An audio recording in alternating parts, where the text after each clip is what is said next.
Okay, John is...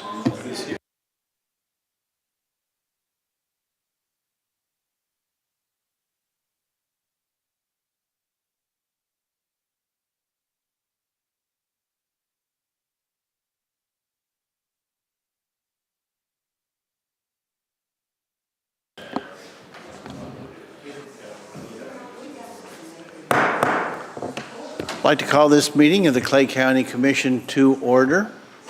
Don't really need to call roll or any of that other stuff, so I think what we'll do is just, if everybody's good with that, we'll just jump right in and begin with the presentations.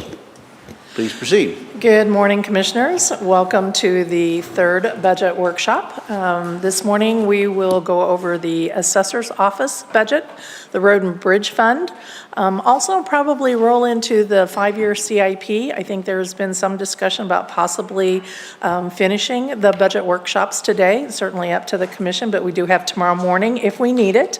And so with that, we're just going to get right into this morning's presentation.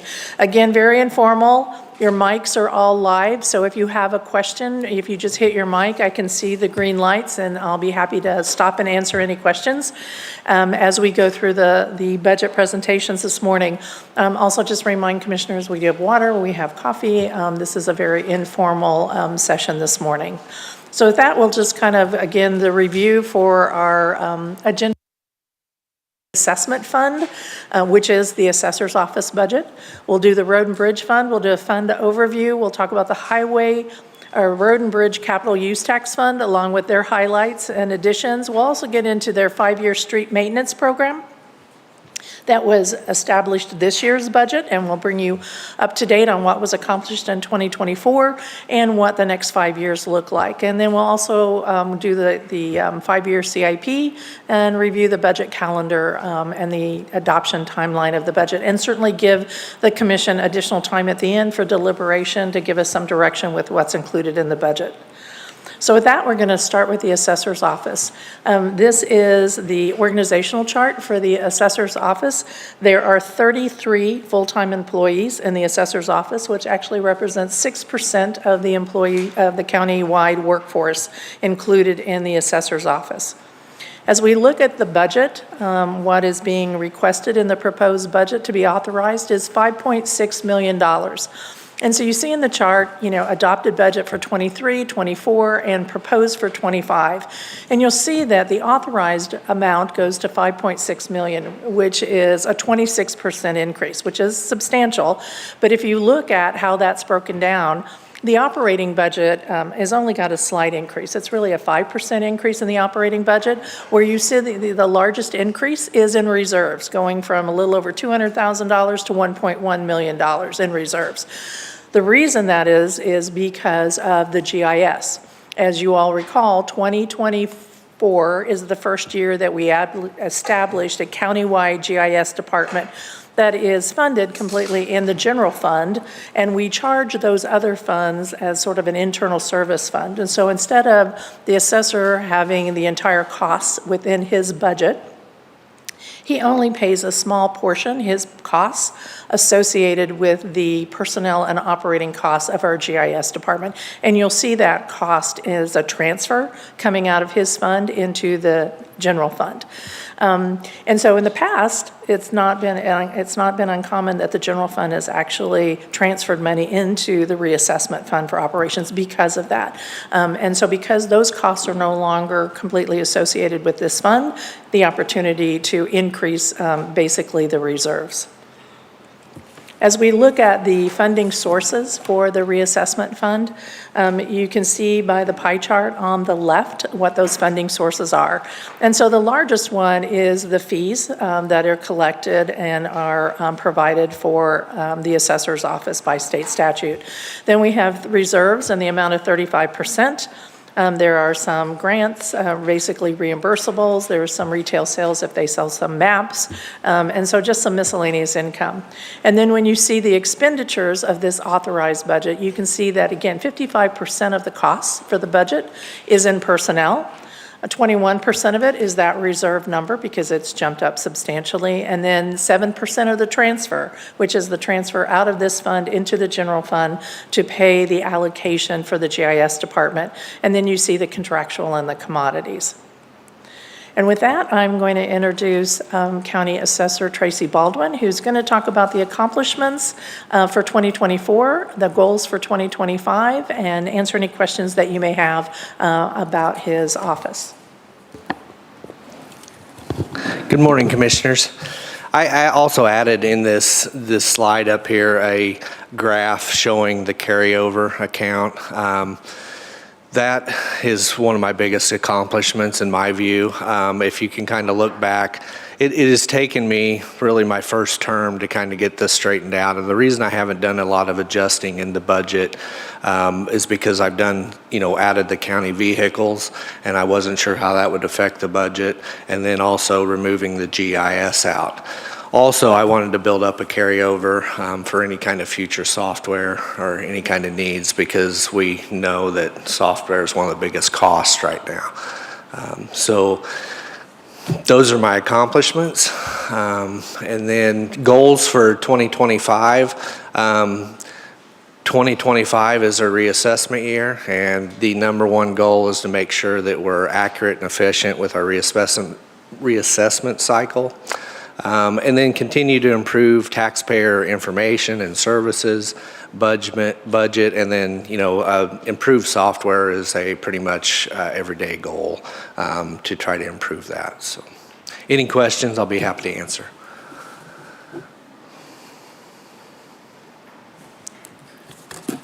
Doesn't look as we do have any.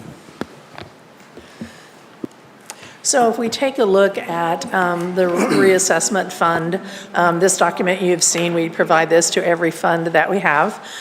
So the beginning fund balance estimate for 2025 is $2 million. You can see here that the operating revenues are $3.6 million.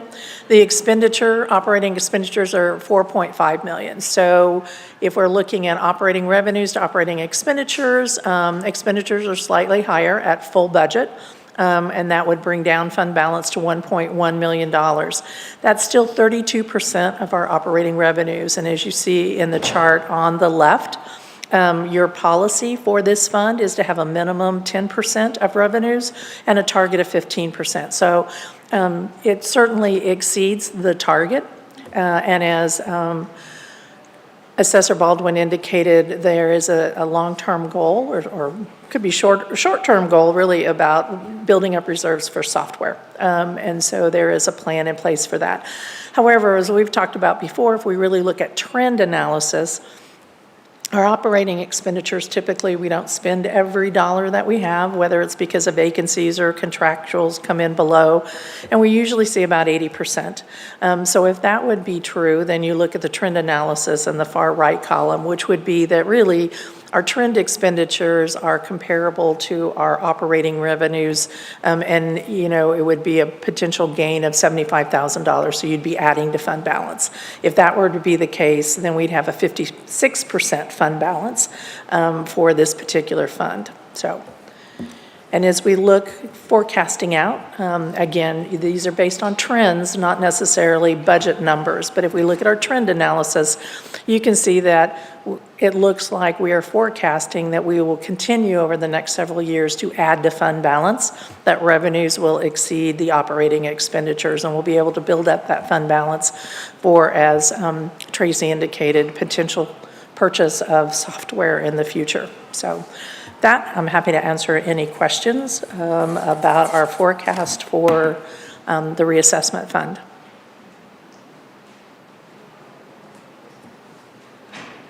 I don't see any questions, so it looks like you can proceed. Okay, well, all right. Thank you, Tracy. So with that, we will roll into the Road and Bridge Fund. This is the countywide organizational chart. And, again, just as a reminder for those that might be tuning in, on the far right at the top are the 4 elected office holder positions. On the far left represents the 7th Circuit Court. And in the center is county administrative operations under the county commission. And so this particular fund is going to talk about the Road and Bridge Fund, and that area is highlighted in green. There are 31 full-time employees in the Road and Bridge Fund, which represents 5% of the countywide workforce. As we look at the Road and Bridge Fund, and again, if you're looking at the big book, it is Fund 220. Road and Bridge Fund, you see here by this table, is comparing adopted budget to adopted budget. So you see 22's adopted budget, 23, 24, and then proposed 25. And the authorized budget being proposed is $18.6 million. So that's a 16% increase. That is in the operating, going from 13.1 to 15.6. And operating is going up primarily, again, for the personnel package that we've talked about, making adjustments of 5%. Also, some of our costs when it comes to commodities and contractual are going up. But the reserves are basically, while we're adding a little bit to the reserves, are basically staying flat. So when we look at the revenue sources for the operating, well, this is actually the authorized budget of $18.6 million. You can see the pie chart on the left will tell you by the type of revenue stream. The largest one being proposed in this budget, which is a little unusual, a little higher for us, is grants. It's 28% of the revenue. And what we have budgeted is not only grants that we know we are receiving, but we are also in the process of applying for additional grants for bridges. And so we funded an anticipated revenue of grants along with expenditures for that. The net between the grant revenue and the expenditure is basically our local dollars. So that has been included in the budget. If we're not successful in getting those grants that we are in the process for, then we will reapply for those in the following year. The grant revenue is 28%, followed by the road and bridge property tax. As you know, we have an individual mill levy for road and bridge, and that represents 24% of the revenue. And then there is a general sales tax allocation that goes directly into the road and bridge fund, and that's 13%. And then followed by fuel tax and some smaller revenues. If you're an individual who likes to look at numbers and not the pie chart, then the table at the bottom right gives you actual numbers. What we have given you here is actual received by those revenue categories over the last several years, what we're estimating in 2024, and what we're proposing in 2025. So you can see the general sales tax allocation has been basically the same number for the last several years. The sales tax that is there is basically the motor vehicle sales tax, and we kind of reduced that a little bit. Again, consumer confidence was down at the time when we put the budgets together, so again, taking a conservative approach. The property tax category that you see there for 520, that is the surtax, so that is the property tax coming in off of commercial properties. Then you see the road and bridge property tax, which is up slightly in 2025. Then we have the motor vehicle sales, and then we have miscellaneous interest, and then you see the grant. And so you see our grants have fluctuated from year over year. Sometimes we get a small amount. In 2022, we received 2.7. In 2025, we've included up to $5.2 million. Now, we have received and been authorized for the Stockdale Bridge, which is about 3.2, if I recall correctly. So there's a substantial amount that has already been approved and authorized in a project that will be underway. As we look at operating expenditures, right? So before, when we were talking about 18.6, that includes our reserves, but that's not part of our operating. So when we take the reserves away, we have a $15.6 million operating expenditure proposed budget. And the pie chart will show you how that breaks down by our categories. The largest is capital at 38%, and this is our bridges. This is not our street maintenance program. These are bridges. Then the second highest category is contractual at 34%. The reason that's so substantial is because this is where we allocate the funds that must go out to the road districts. Then it's followed by personnel at 18%, then commodities, and the transfer out. The Road and Bridge Fund does also contribute to the GIS department, so there's a small transfer that goes back to the general fund to operate GIS. Again, if you're into numbers, The chart on the right then shows you actuals from 21, 22, 23, what we're estimating for 24's budget, and then what we're proposing in 2025. And so you can see, again, if you look at personnel, it's $2.8 million. That is every position that we have, fully funded for the entire year, including our proposed increase of 5% for the personnel. Also, it should be noted in 2024, we have been running at 50% of staffing for our operators, and so we're trying to make a big push to get those vacancy positions filled. Contractual is up slightly, commodities are up, and then you see the biggest jump obviously is in capital, and that has to do with the bridges that we're proposing. And then you see the transfer out, which just started in '24 because we just created the GIS department this year. And so you see it goes up slightly in 2025 for road and bridges allocation for the operating and personnel costs for GIS. Kind of like to also show the expenditure I'm sorry, yes. Thanks. Just a quick question on the commodities line. I noted last week with the sheriff's budget and the parks budget that percentage-wise has been kind of one of our biggest jumps in each of the 25 proposed budgets. So just curious in general why the commodities category has gone up so much. A lot of it, I think, is anticipating inflation in some of our materials and supplies. And many of our things, especially in road and bridge that we do, can be infected by global issues when you're talking about oil prices and things that we buy to do some of our maintenance programs. And so, again, the anticipation is with inflation that we're seeing, that's an area that we felt we needed to adjust for. Contractual, we have a little bit more known under contracts, but our commodities, since we bid, but it is an unknown what will happen next year. So again, when we put the budget together way before the election, not knowing what was going to happen with commodities. So again, from a conservative budgeting, we're conservative on revenues, and we try to anticipate what we think the expenditures are going to be. Understood. Thanks. Yep. So I like to show this chart in this particular fund because I think it's important when we look at the operating budget by function or divisions. And so I think it's important here to see that 38% of the operating budget goes to bridges and culverts, right? So it is taking care of what we have.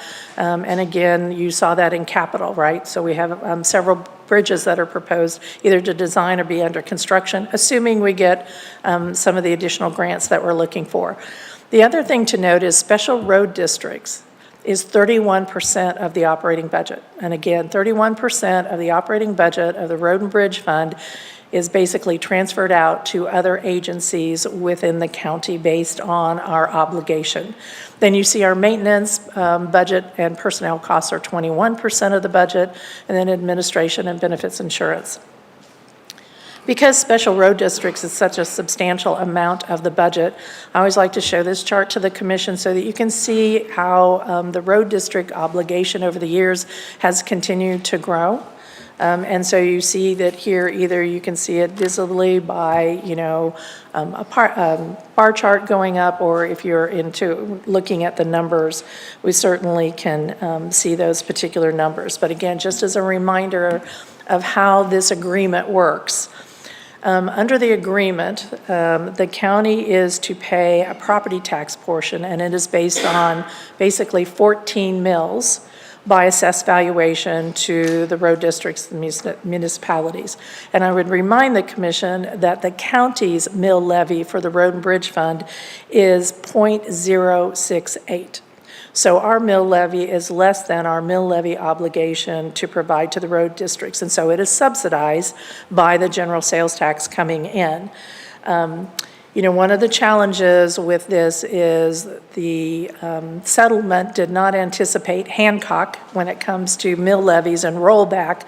So the counties had to roll back its mill levy, but this obligation was not tied to that. And so it has stayed flat.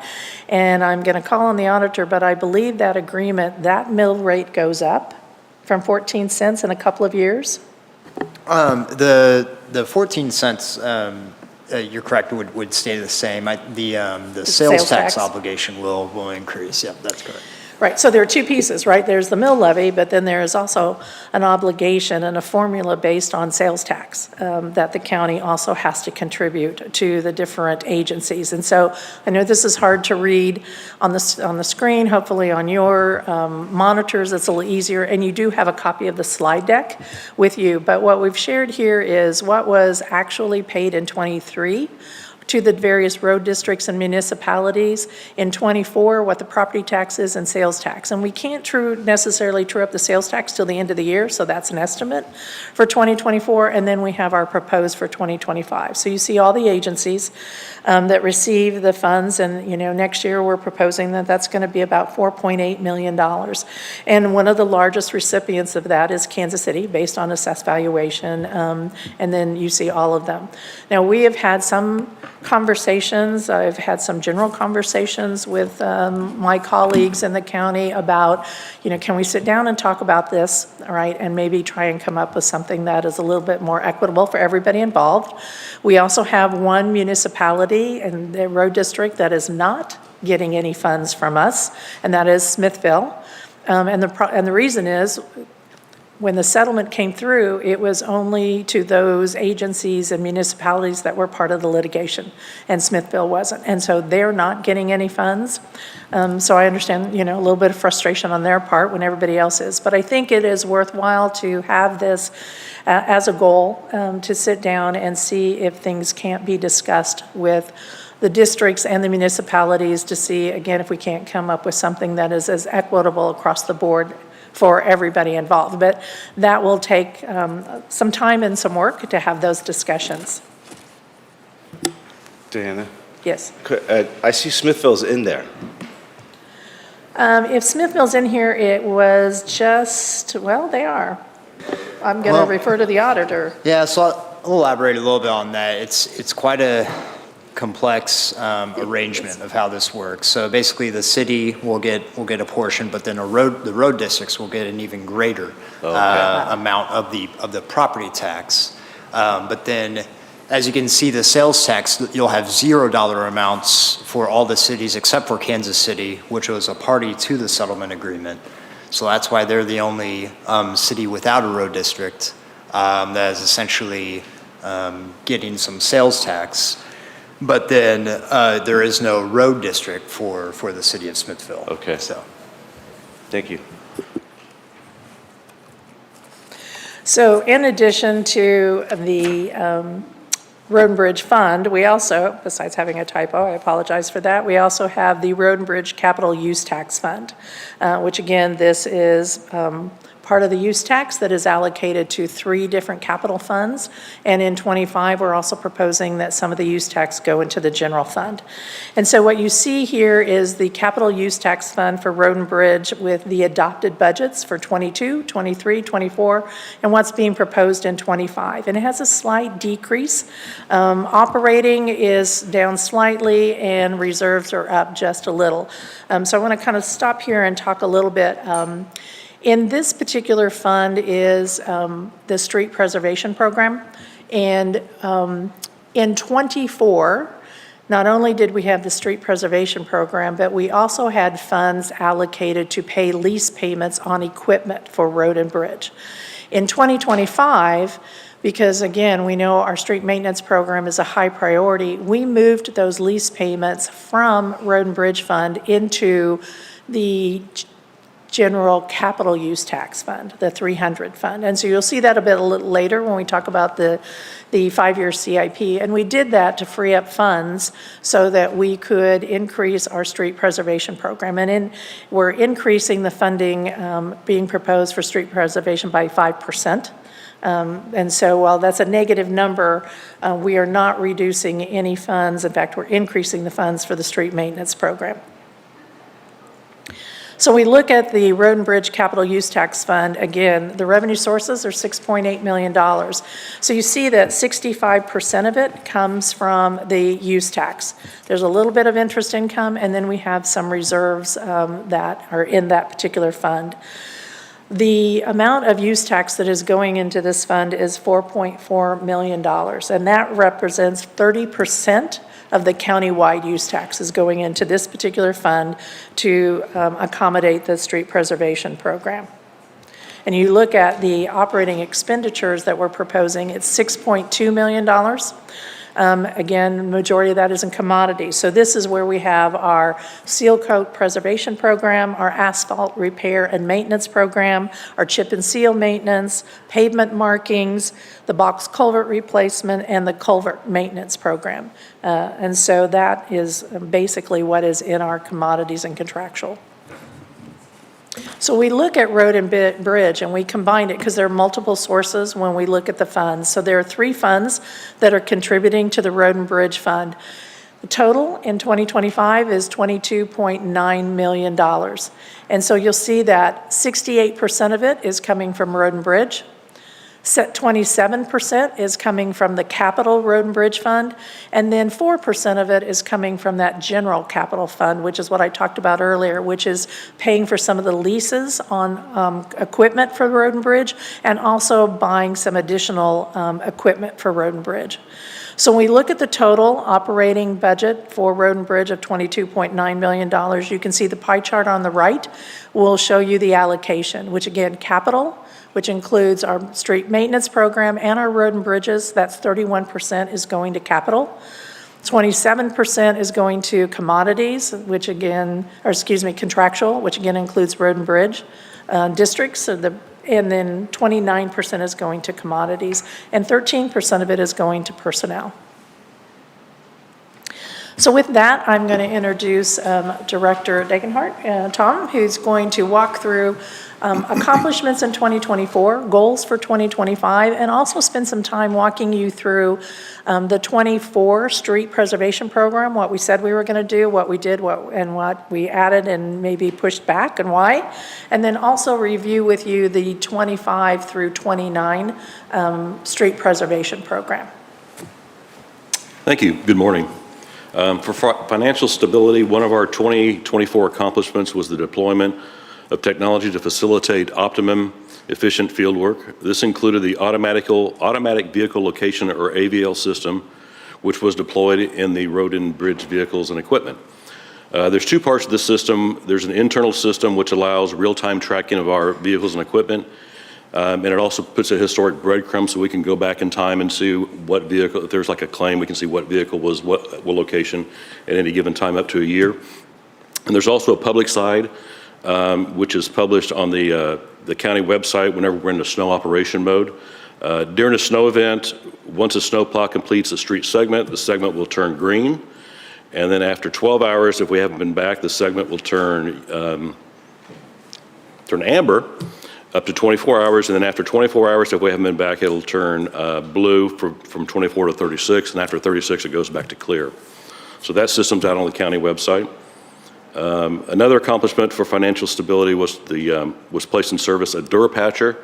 This vehicle allows a single person to patch potholes versus a 3-man crew. It allows the operators to stay in the truck and be safe versus out in the field slinging asphalt.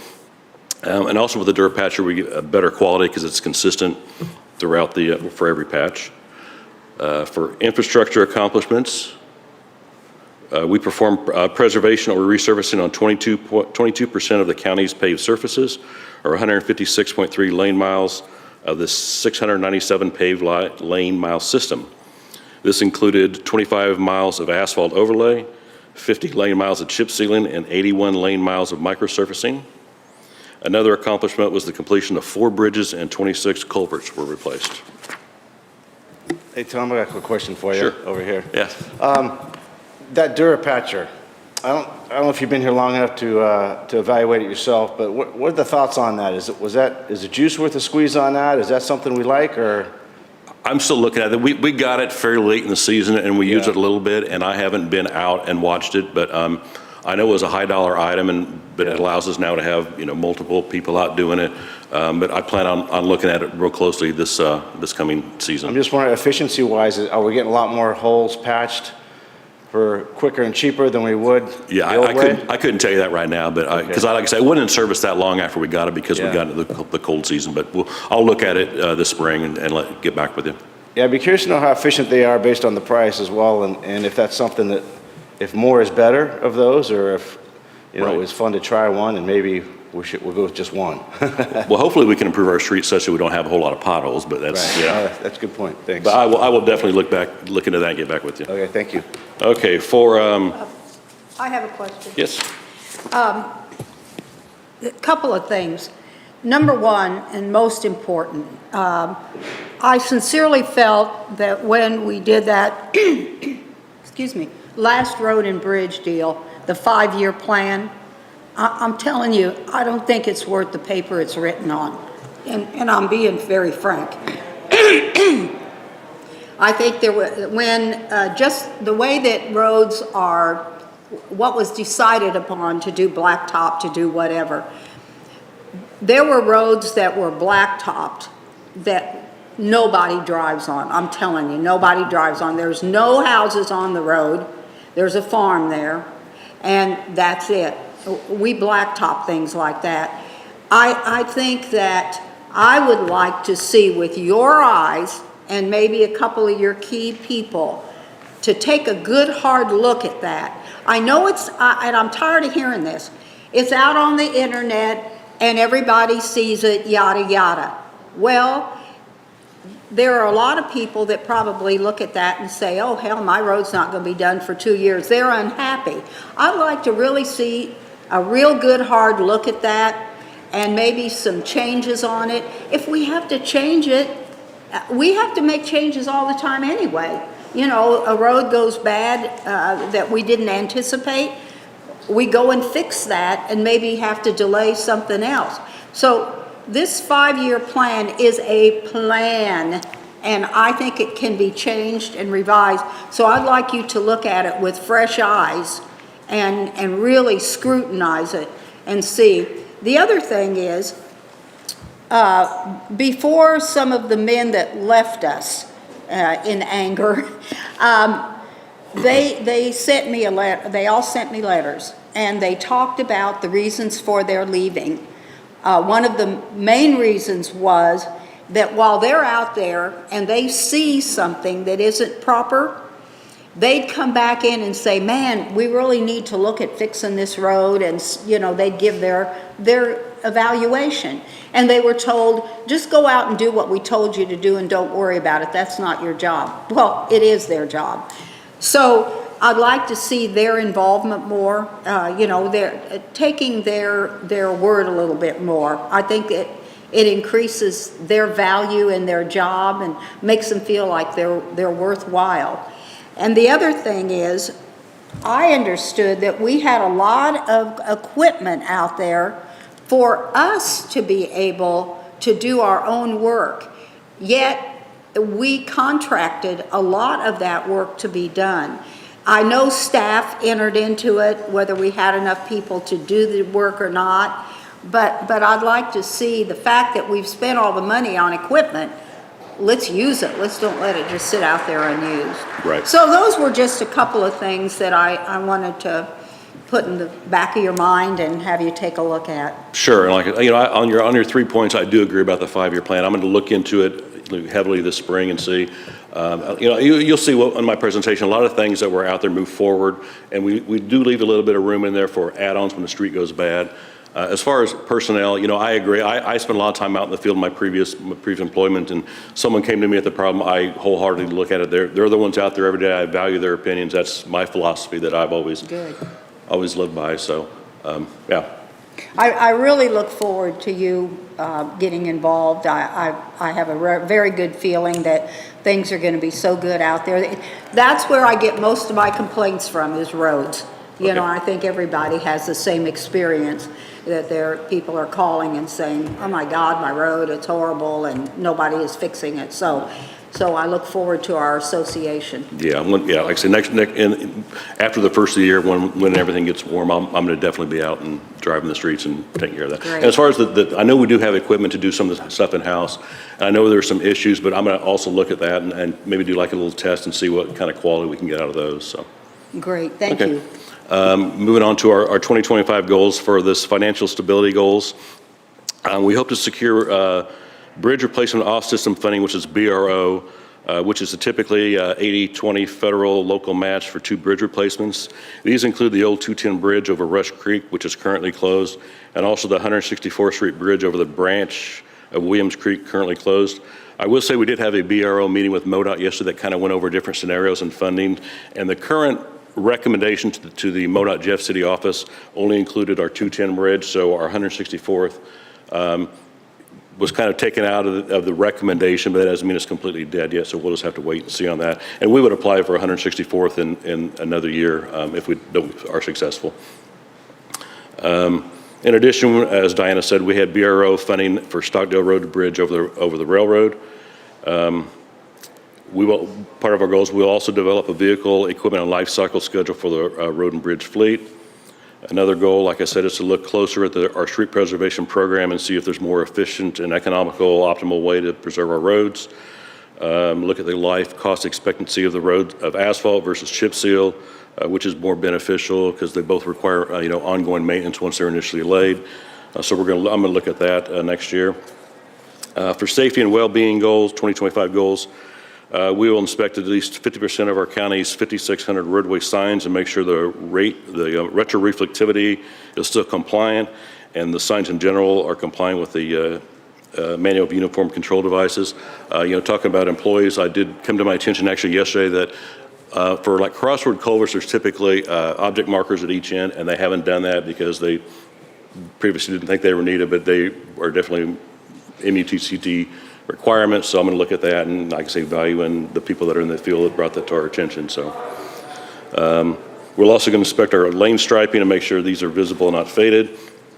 For infrastructure 2025 goals, we'll perform rotational analysis on at least 20% of our 697 paved streets. We'll also begin design replacement for the bridges on 4 of our structurally insufficient bridges.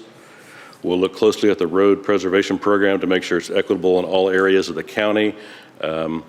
We also, sometimes, you need to weigh that on contractual efficiency. We can't just, make sure we hit every corner. We got to kind of put some in this side because of mobilization costs, and then maybe the next year we'll go to the county. But we just need to make sure that we're equitable in all parts of the county. So that's the goals. And then moving on to the street maintenance program. On bridges, we currently maintain 72 bridges. Our bridges are inspected every 2 years by MoDOT, and each bridge is assigned a sufficiency rating between 0 and 100, with 100 being ideal. Bridges that are sufficiently rated less than 50 are eligible for federal funding.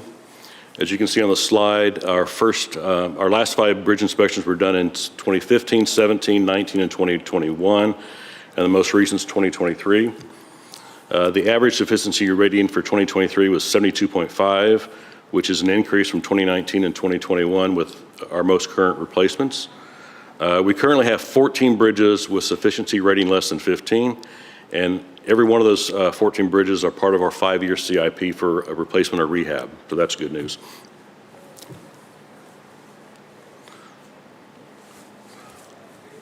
So there's our bridges that are programmed in the 5 years. This slide shows our current inventory of roadway by surface type we maintain. You can see right now we're pretty close to 50-50 on asphalt and chip seal. This table shows the lane miles that we did in 2024 by treatment type and what's projected out in the rest of the 5-year program up through 2029. Now we get into the next 15 slides are what was presented in last year's presentation with each of the 3 treatment types for the 5-year program. You're going to notice I took the actual tables they had in the last year's presentation. Some of the roads are highlighted in red, which are removed for the current proposed year for various reasons that I'm going to explain one by one. The green ones are add-ons that were removed, that were added to the program. On some of the other slides, you'll see some yellow, which were ones that were on that year but got moved forward, so they weren't. It was a better situation than what was presented. And then also there's a purple or whatever we're going to call it, dusty rose or whatever color, where we changed the treatment type, where we said we were going to chip seal it, then we asphalted it, or a variation of that. So I'll go over each one of those. So starting with the 2024 actual asphalt, you can see that 100, and I hope you guys can read that. It's kind of bad, it's kind of small scale, but 184th Street was scheduled to be re-asphalted. I drove that and I looked at the schedule. It was actually resurfaced back in 2018 and it's in really good condition, so we would have been wasting our money on that. So we'll look at another treatment and out year, maybe a micro seal on that particular segment. Northwest 176th Street was scheduled, and we actually, Smithfield took over ownership of that road. And you can see with those deductions, we were able to add 4 new ones on that got moved forward from outer years. The 2024 actual chip seal, we had 2 that came off the program. Old 210 Highway was scheduled, and the bridge is out on that, so we're gonna, once that bridge is completed, we'll come back and revisit that road. Platte County Line Road, same situation, there's a bridge out, and we'll revisit that once the bridge is replaced. And with those 2 coming off, I mean, Old 210 Highway was 6.99 lane miles. We were able to move forward a lot of outer years chip seal into the current year. For micro seal, you can see some of that purple I talked about. They were scheduled to be chip sealed, and these are in too poor condition to just have the chip seal, because chip seal is not really a structural treatment. So we moved those to, I'm sorry, they're too poor for micro seal. We moved them to chip seal in 2025. So we're going to do them this year. We're going to do them next year, make them better. And then with those deductions, we were able to bring other streets forward. So that was the 2024 actuals. Any questions on those? Overall, I think we said what we were going to do with a few exceptions. So 2025 proposed asphalt, you can see some red on here. Nation Road, the first one was the bridge outs. We're going to come revisit that after it's replaced. 136, Hills Road, 137th and 136, we're in the same situation where we have culverts out, bridges out, so we don't want to put new asphalt down on those roads until we get those culverts and bridges replaced. There was one Mount Olivet where it was in good condition. We decided not to asphalt it. Instead we're going to micro seal it. And then that allowed, like I say, additional green streets to be added to that program for this 2025. Okay, the 2025 chip seal, you can see a lot of yellow on this. These are the ones that we said we were going to do in 2025, but because of those other ones, we were able to move them forward to 2024. So those dropped off that list. 190 streets in purple, that was moved from chip seal to asphalt. And then we had some, with those deductions that we did in the 2024, we were able to move forward some other ones that are listed in green.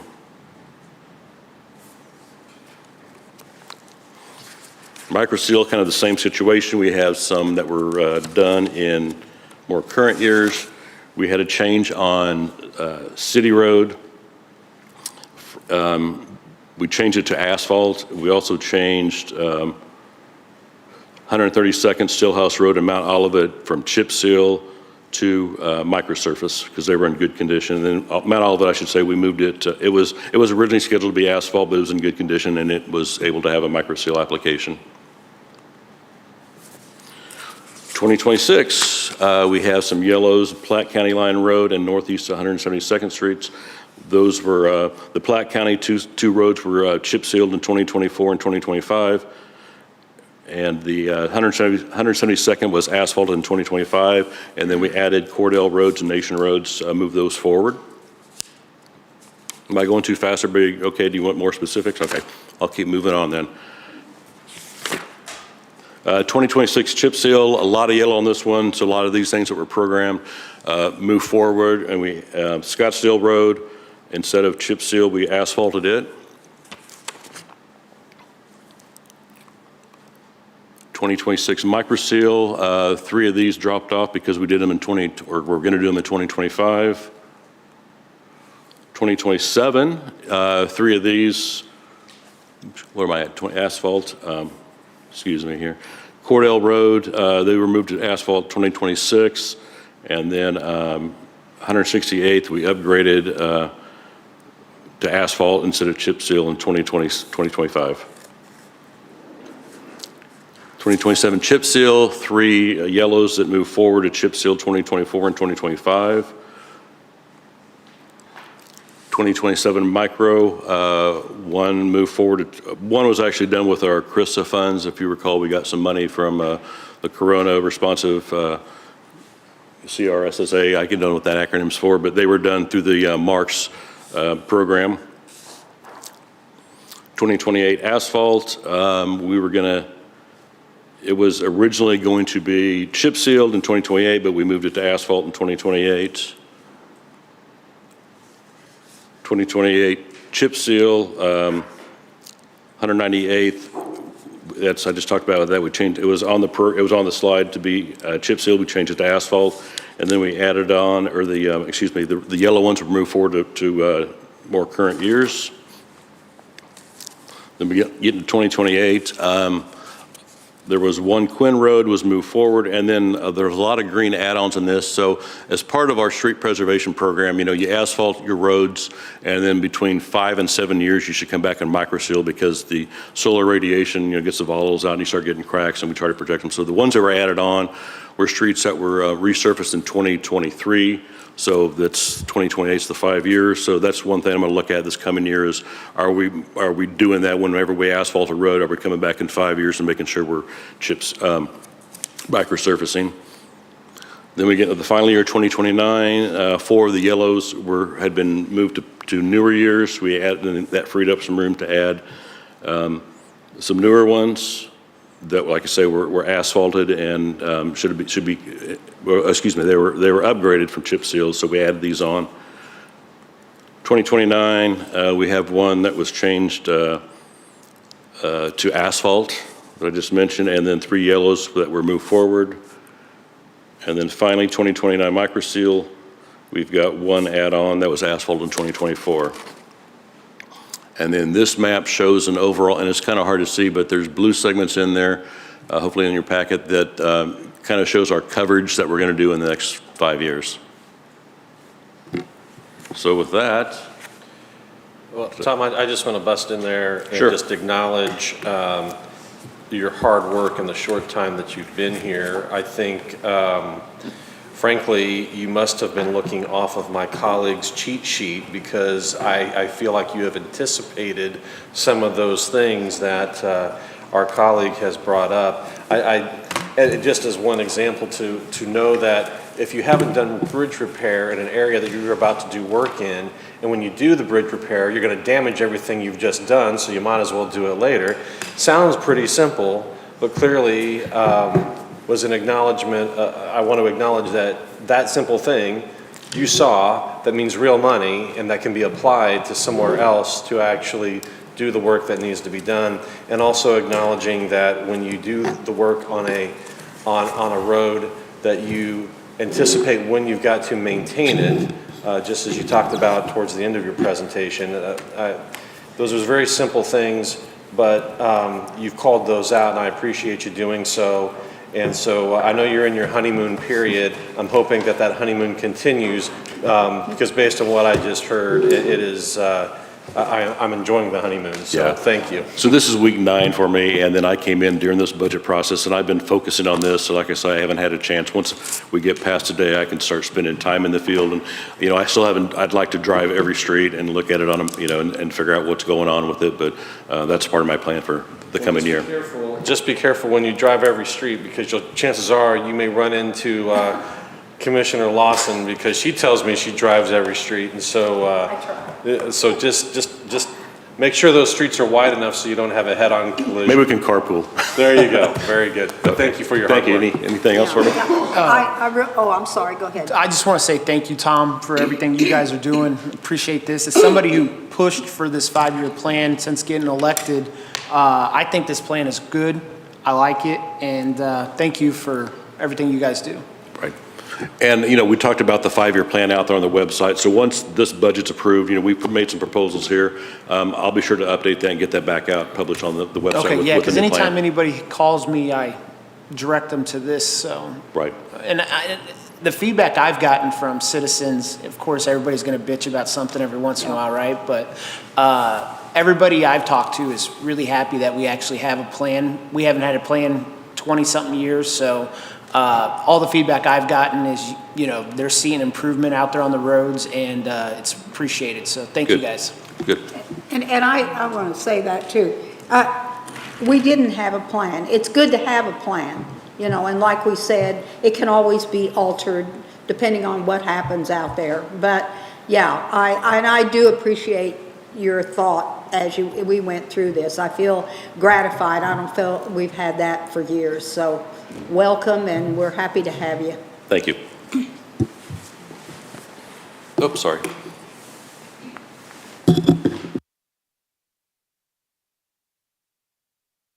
Thank you, Tom. And I would agree. For those that are listening, we were talking about Tom's honeymoon period. I think he's been here maybe through 2 months? 9 weeks. And so it came in right at the height of budget. And certainly the program is substantial. And to Commissioner Lawson's point, it is a plan, which is looked at every year. And so you saw that we're, again, making changes and suggestions and trying to be the best use of our resources on our roads. And so I think he's done a great job and a wonderful asset in joining the county. So with that, we're going to take a few minutes to look at the Road and Bridge Fund and Capital Fund from the forecast perspective, right? And so what you have here is the Road and Bridge Fund. And what we have is the beginning fund balance we're estimating to be about $4.9 million. Now, it's important to note on this one that we have what I call a restricted reserve as part of that fund balance, about $2.6 million. And I say it's BRO program.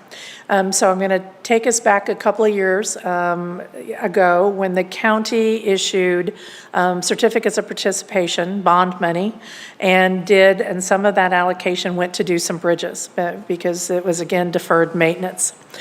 Those bridges were in the BRO program. And so as Tom mentioned earlier, if we're successful in getting BRO money, we get 90% of the cost of that project back. And really the local match is, anywhere from 10 to 20%. So when we got those monies back on those BRO programs, we put them in this fund with restricted to say, okay, we want to use those same dollars again on another bridge, right? We know we have more bridges we need to do. And so because we're going to, when we're successful in getting BRO money, we'll use these funds. We'll get 80 to 90% of it back. We'll put it in. So eventually it will all diminish, but we're going to continue to use those same certificates of participation bond proceeds as long as we can, and just keep maximizing those dollars. I typically laugh and say you can't spend money more than once, but in this particular case, we're trying to be very strategic and continue to use those funds over and over until they're all gone because of our local costs. So with that, the funds available that are not restricted then are $2.2 million. And so you see the revenues for the Road and Bridge Fund is $13.7 million. Again, it comes from the Road and Bridge property tax, the general sales tax, and all those other revenues that we talked about. So 13.7 is the operating revenue, and then you see the operating expenditures at 15.6. So that is a deficit of $1.8 million. If we take that away from the funds that are available, that leaves an estimated fund balance of $368,000, which is 3% of our operating revenues, which is below the Commission's fund balance policy of a minimum of 10%, which we knew that. This is a particular fund that we know we're going to have to continue to work on. However, if we add back in the reserves, the restricted reserves, that puts the ending fund balance at a little over $3 million, which is 22%, which certainly exceeds the target. But again, as with all of our funds, when we look at it, we also want to look at our expenditures from a trend basis. And so again, what we see here is usually we spend about 80% of our budgeted expenditures. If that is the case, then the 20% of our operating budget is less than our operating revenues, about 1.2 million, and so we'd be adding to fund balance. So my guess is next year we will land somewhere in the middle between both of these numbers. But as a general rule, we know we do not spend every dollar typically that we budget for. We look at the forecast, and so again, this forecast, like our other forecasts, are based on actual trends, not on budgeted numbers. And so you see there, we're forecasting, again, very similar to the previous slide, based on actuals, we're seeing that revenues will exceed expenditures, which again builds up fund balance, which allows us to do larger road projects and maintenance projects, and possibly do additional bridges that are not necessarily that we've received a grant project on. Because as Tom mentioned earlier, we have 14 bridges, the below the 50%, and so that is our goal, is to get those bridges done. As we look at the Road and Bridge Capital Fund, so this is the capital fund, we're coming out of use tax. So you see the beginning balance is $2.3 million. Our operating revenues from use tax and interest income is 4.5. What we have in expenditures is 6.2 in the operating expenditures, which again is using fund balance. It's a deficit of 1.7. That would leave a projected fund balance of $576,000, which again is 13% of operating revenues, which is between the minimum and the not quite at the target amount that the commission has set as a policy. But again, if we looked at our trend analysis, and I will say, historically, it's been about 80%, but you never know with our capital projects until we actually bid them. But even at 80%, you'll see that that far right column, we would probably be using a little bit of fund balance, but not as much as if, 100% is actually expensed out of the budget. If that were be the case, then we'd end up ending fund balance of 1.8, which is 40%, which again, stays in the fund balance and allows us to look and do additional projects and additional maintenance. And to Commissioner Lawson's point, and you saw it, earlier with just the maintenance program, it's the same thing with our capital projects and our 5-year capital plan, which we'll talk about. It is a plan. We look at it every year. And what we say may have been planned in 2027 actually has to move up into 2026, or we may have to move it back because something else comes up. So again, these are looked on an annual basis. But if we look at the capital fund for road and bridge, you can see that, based on trend analysis for a couple of years, we're still having expenses over revenues until 2028. However, use tax, we look at every year during the budget cycle. So this year, as I said earlier, 30% of the use tax went to the Road and Bridge Fund. And then part of it went to park capital, part of it went to general capital, part of it went to the general fund. We look at that every year during the budget cycle, and sometimes those have to be recalibrated, depending on what the priorities are and what the needs are by the various capital funds. So with that, I would stop and ask if there are any questions about the Road and Bridge Fund. Just a quick question. Do we ever reach out to the municipalities if we're going to do a road in their annexation area or in the planned annexation and ask them to do a cost sharing with us and maybe take that road off our hands? I would say I can't answer what we've done in the past. I would say with Tom here and his relationship with the Public Works directors that we should do that. Whether it's we're doing a road in their intent of annexation or that we know there's an annexation coming and there needs to be improvement. So I would say that the communication between the county and the municipalities and their public works departments has improved immensely over the last couple of years, and I think we're going to continue to see that. Some will be happy to cost share, and so, but I think with municipalities it's very similar to us, right? You got to plan ahead, which is why these 5-year programs are so important, because if we've got a project in a couple of years that is in a city's intent of annexation, we need to have that discussion now, because they need to know that going into their budgets. Their budgets are tight just like ours. And they have different budget cycles. Now, they're not on a January 1 necessarily like we are. So having those discussions and sitting down and talking about the 5-year plan and those roads that are in those areas and what can we do together is very important as early as possible. I'd like to see us get as much off our plate or out of our responsibility as we can. Plus, there's 3 or 4 roads within Smithville that are within the Smithville city limits. If we could get those off our plate, that would be great too, so. And we've had some definite dialogue with the city of Smithville with regard to maintenance especially, because again, sometimes when cities will do an annexation, they will take half the road. And so half the road is one side is county and one side is the city, and, you know, we don't want to go through and just do our side. That's not good, and citizens don't expect that. So you need to have that collaboration on how, if we're going to touch a road, whether they are or we are, because it could be them that are touching their side of it,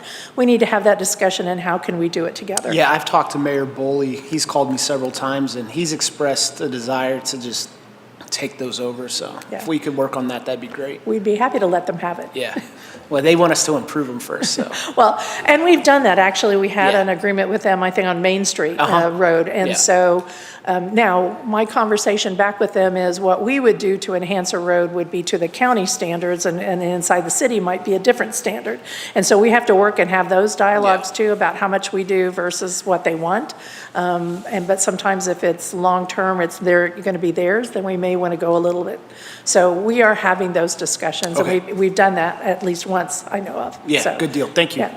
yeah. If I may, I might piggyback off of that comment, if only because, and Tom knows this, and I know you as well, Administrator, the odyssey of the Mid-America Regional Council's federal funding is one that has been, over time, disadvantageous, I think, to the county, and currently disadvantageous to the city of Kansas City, but that's for another time.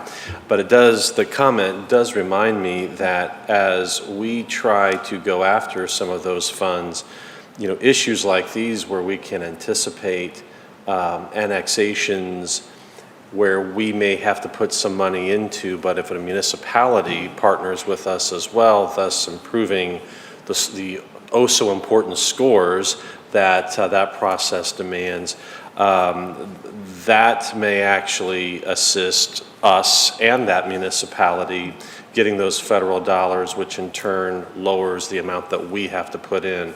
So I just throw that out, Tom, you know, as you look at our strategies, that may be a way that we can improve our opportunity. Because I think, and we've talked about this, Administrator, it is very difficult for our own projects to score well, and you know, it is what it is, and I don't see that process changing really in the future. But if we can position ourselves through maybe, you know, that sort of strategy, that in turn allows us to spend more of our money on our stuff. So I just mentioned that based on that conversation. And I would say even to that, even whether we're talking about trail grants or whatever, the collaboration between the county and the city supporting each other when we're going forward on those grant applications is pretty crucial. And I've seen an improvement in those lines of communication and support. Yeah, and it's difficult for us, and I know there's frustration sometimes among our municipalities about us throwing in matching dollars for projects because we simply don't have them. But if our strategy is a little bit different as we approach federal funding, maybe that provides an opportunity for everyone and again frees up our funds to do what we need them to do. So just a thought. Thank you. All right, well, before we go into the last segment of the budget, the 5-year CIP, which again is a plan, it's a program, it changes from year to year.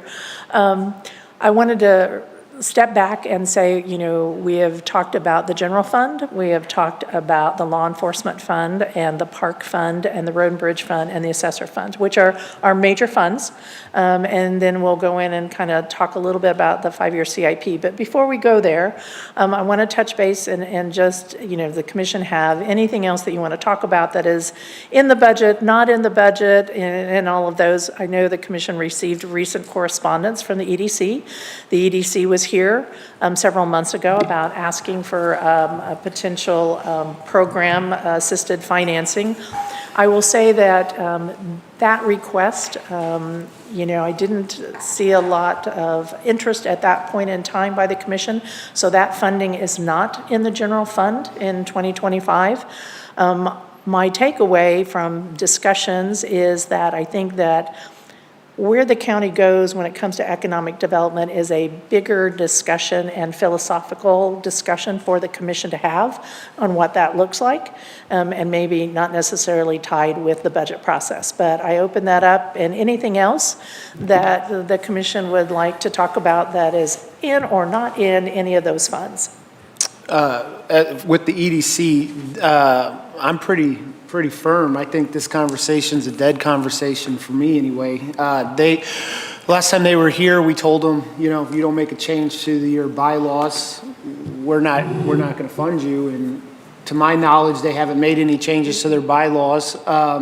So I'm a hard no until that change is made. But you know, it's not a budget conversation to have, but I think, you know, we should have a conversation down the road. Maybe this commission hires our own economic development professional that works for the county and can be our KCACDC representative.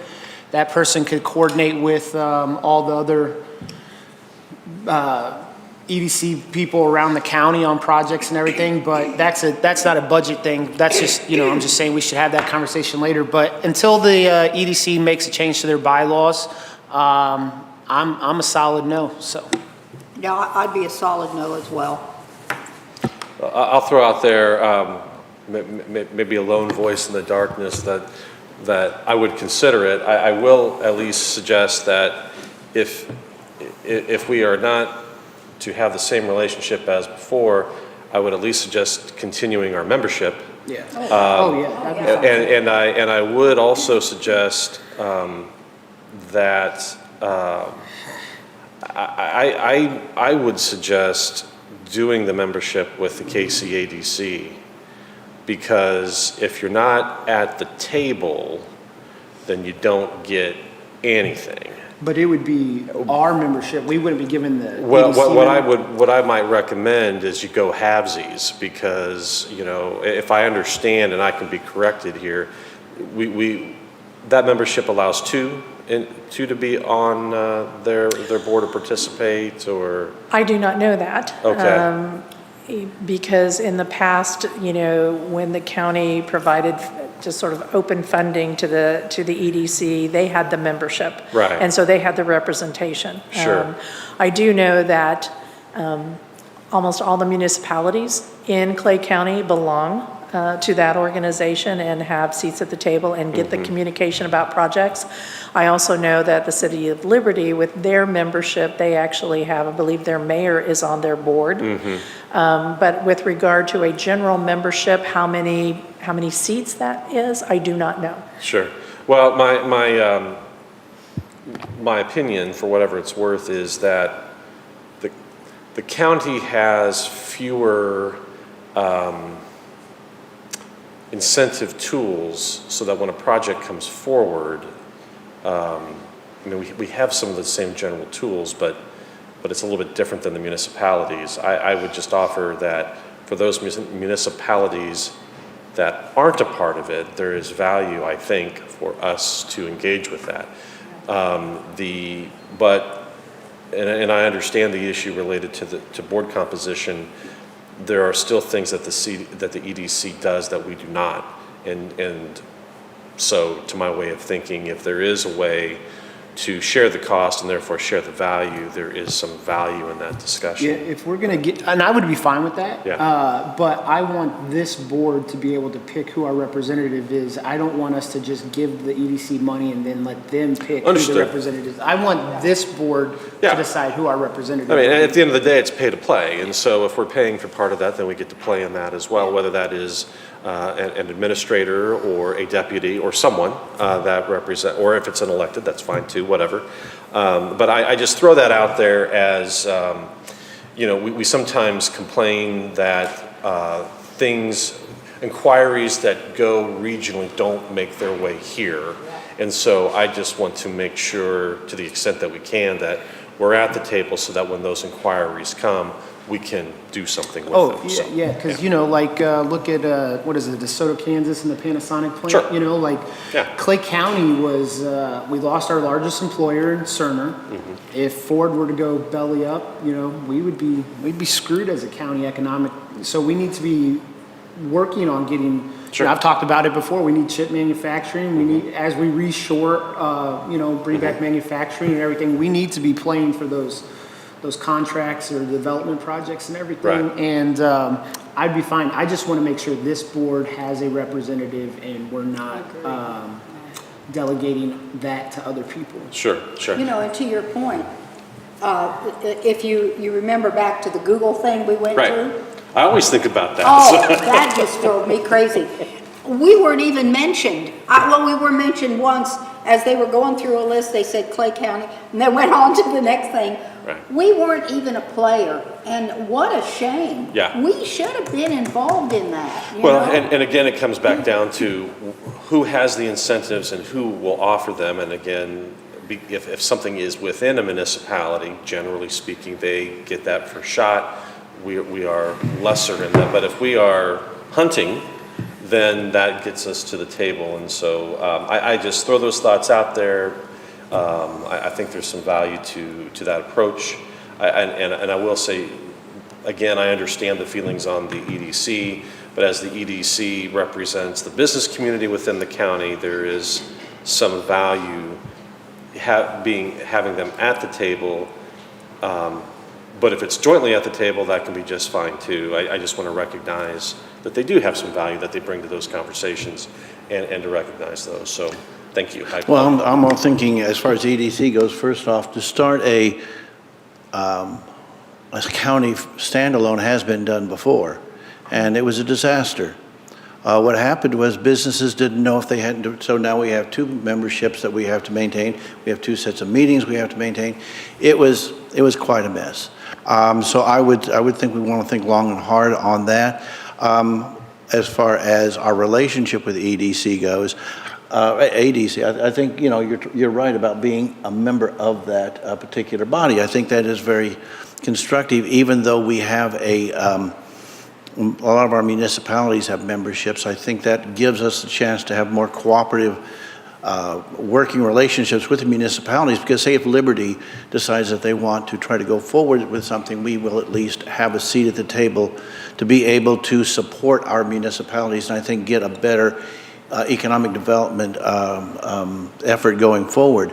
As far as EDC goes, I think that our better option, rather than just grant the money, which we've done in the past, might be to basically make it a fee for services. So we give them a specific job or a specific whatever, and then we would fund that particular effort rather than get so deep into it. So perhaps that would be one way that we could kind of come up with a middle ground to where we can continue a constructive relationship with EDC and yet not get into the more confrontational effort of demanding changes in their bylaws. So those are kind of my thoughts. I think we do need to reapproach. We've had a back and forth relationship as far as the commission goes with EDC, and I think we need to be thinking in terms of what is going to be our long-term sustainable relationship with that body. And I think it's important to understand that it is first and foremost driven by businesses and what those businesses see as a productive way forward to be able to promote economic development. If there's one thing I think that certainly is clear to me, and that is private business knows a lot more about job creation, knows a lot more about wealth building and rising the tide rising all ships than any government does.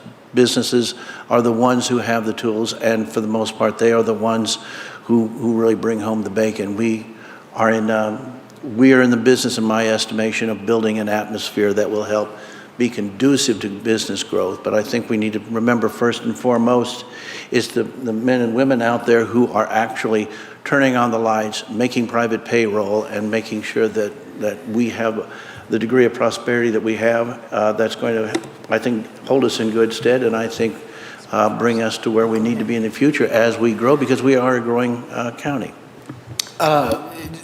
Commissioner Nolte, I wasn't talking about hiring or starting a competing organization. I said hire an economic development person. I think, the EDA, it may have been a disaster. That was before my time. The EDC, I'm not talking about going down the alphabet and starting the EDB or anything like that, I said hire an economic development person that works for the county.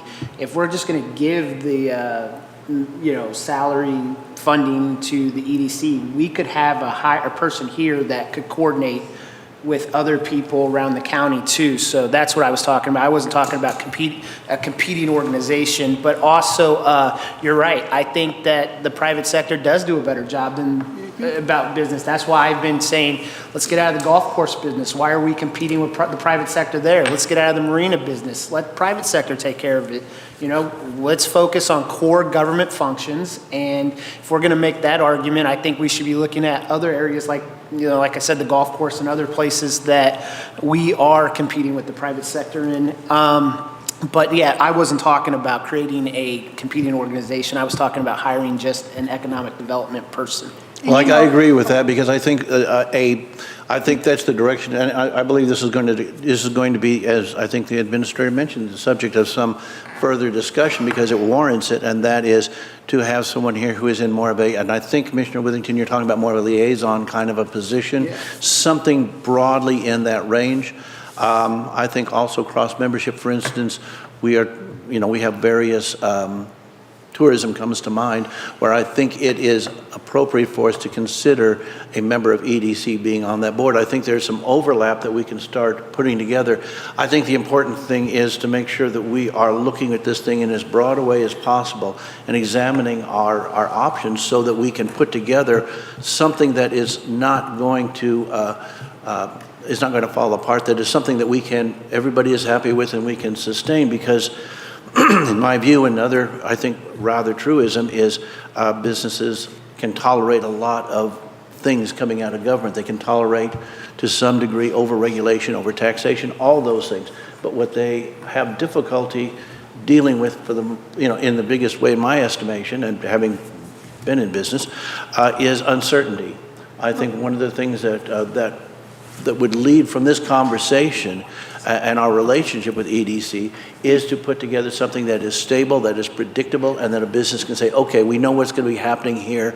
There's enough things out there that are unknowable and unpredictable, but if we can create a degree of certainty and stability on that front, I think all the better, which is why this is a great discussion to be having and coming up with a solution that we can all live with in the long run. Well, and also, we weren't dictating to them that we want to force them to change their bylaws. We simply asked them to change it to allow one of us 7. And if our money's good enough to ask for, then we should be able to pick who our representative is. And I know they came back and they said, well, we want predictability, we want stability, we want it to be the presiding commissioner so we know who it is. Well, the presiding commissioner can change every 4 years. There's 7 of us up here. They know it's going to be one of us 7 who would be on the executive board. That's all we're asking for, is if you want our money, let us pick who our executive board representative is. It's going to be one of 7 people. So, I mean, that's pretty predictable right there. So, And, I think that's only fair. When I was understanding that we were going to go ahead and have a seat on that board, we made the suggestion. After we made the suggestion, everything went to hell, and all of a sudden we weren't, the laws weren't going to change, their bylaws were going to change. I'm all for EDC. I see the great value in it. I really do. I think we should retain our membership, always, 100,000%. But we made the statement to them some time back, we will make the donation when they change their bylaws. So I feel as though we stick to that. And I think there's a whole bunch of options open out there. The KCADC, Diane and I had a long discussion on that one day. I see her point of view, and she's right. All of our little municipalities belong. But I think it's wise for the commission to have a voice in that as well and be involved in it as well. So anyway, but I do think that we should look at the KCADC. Maybe a shared membership is not a bad idea at all. That way we're not putting out the whole funding amount. But also, I'm firm on absolutely positively, nothing going to the EDC until they're working with us, not apart from us the way it has been. I've been to those meetings. We sit there and we chit-chat about this and that. I don't see hard facts coming out. I think their small business thing is phenomenal. What they're doing for small businesses, they've got a great guy working on it, works out perfectly for our small business. I applaud that. But I haven't seen anything else of substance come out of any of those meetings other than, oh, we need to have another party so we can know each other better. I don't need to know them all better. We just need to work together to get something accomplished. Something I've advocated for, and I will, I will continue to advocate for, and that is, I think it is a productive thing for those of us on this commission to become parts of these subcommittees, because that's, in many organizations, subcommittees is where a lot of these things start. I would encourage any commissioners who are interested in a specific area to reach out to EDC. This doesn't require any funding or anything like that, and just say, I'd like to be part of NEBA, the Business Education Association, or some of the other committees that the EDC has put together. I would say, let's get in there and let's see what's going on. And I think that it would, if that is the position of the commission, I think it quite honestly strengthens the argument if we show some participation in those subcommittees, and it also gives us a chance to affect policy, because policy is often generated from those smaller groups. So I would, again, I would encourage any commissioner who had an interest, regardless of our funding level, regardless of our relationship, to participate with EDC and see if there could be a way to strengthen that relationship and perhaps come up with a more constructive way forward. Is there anything else? Yeah, no, just real briefly, I think we've talked about it pretty thoroughly, so I'll try to be brief. Agree we should maintain the memberships and KCADA as well. I'm open to having, whether that's a shared membership or us entirely, I could go either way on that, but I think it makes sense to maintain those memberships. I think we made our position clear in terms of the broader conversation around the former level of funding. As far as I know, nothing's changed in that regard, so, I'm not sure too much ongoing discussion about it at this point is necessary. And then in terms of, whether we do something in-house down the line, I'm certainly open to that idea. The ordinance that we passed about funding nonprofit organizations, obviously we had some disagreement, about whether or not to do that, but the takeaway that I took from that is that we're either going to do things in-house or we're not, gonna fund them. And we could certainly direct the funds that used to go elsewhere to having our own, full-time person dedicated to doing that. Open to that conversation anyway. Obviously, we're not going to, resolve that today. But in terms of this year's budget, I'm not sure there's too much more to discuss. We've put some money aside for the memberships, I hope, but beyond that, yeah. So there is in the current budget membership to the EDC, right? Highest level membership, so that is already included in the budget. What I can do is find out a little bit more information about the KCDC membership. I think I know the amount, but the question is it one seat or two? Would it be a cost share?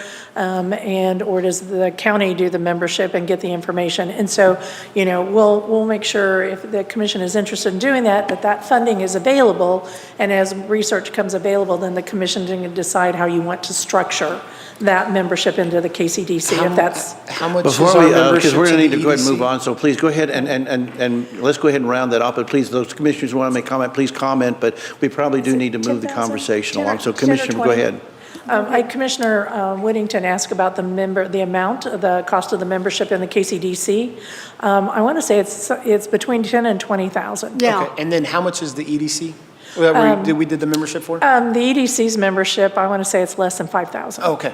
Yeah, it's a nominal amount, but it is the highest level of membership that we could have. Yeah, no, I'm fine with that. Yeah, and if you could get that information, that'd be great. Okay. Commissioner Lawson, do you have anything you want to? Nope. Your mic is on. Does anybody else, before we close out the conversation, I don't want anybody to be left out, but I do want to move along. Well, that's fine. Actually, I was going to suggest possibly taking a short break before we roll into the last segment of the budget. And I certainly think we will be finished with the budget workshops today.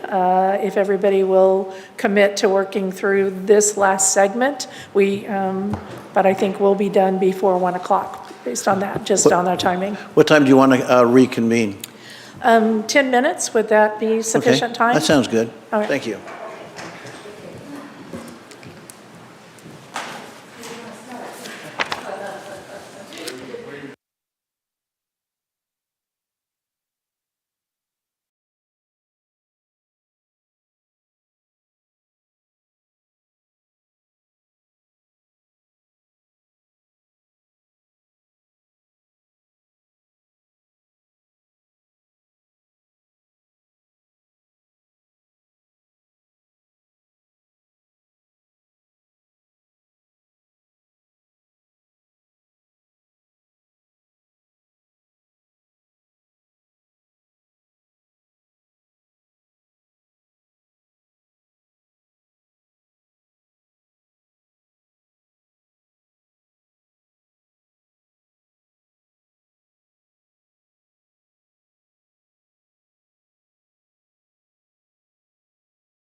I think we might have gone a little over 10 minutes, but, that's okay, right?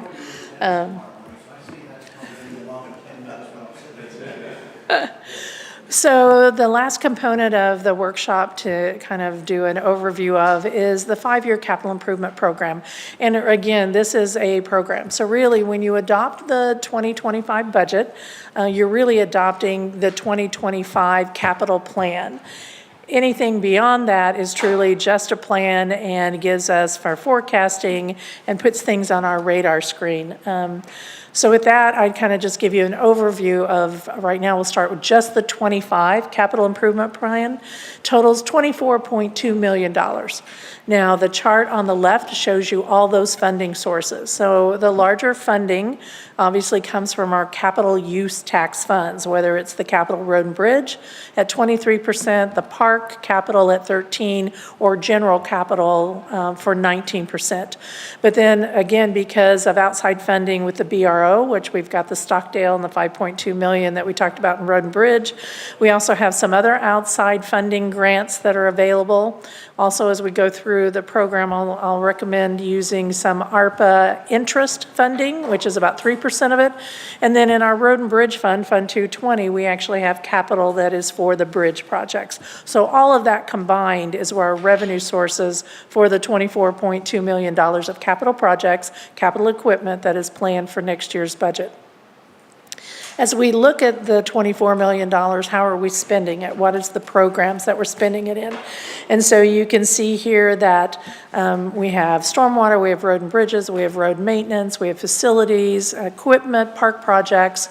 I would note that if you look at and add stormwater, which is 4% of the CIP, bridge projects 25%, and road maintenance at 19%, 48% of next year's capital budget goes to roads, one of the Commission's major priorities. And so I think that is aligning with the strategic plan, utilizing the resources as identified in your strategic plan with roads.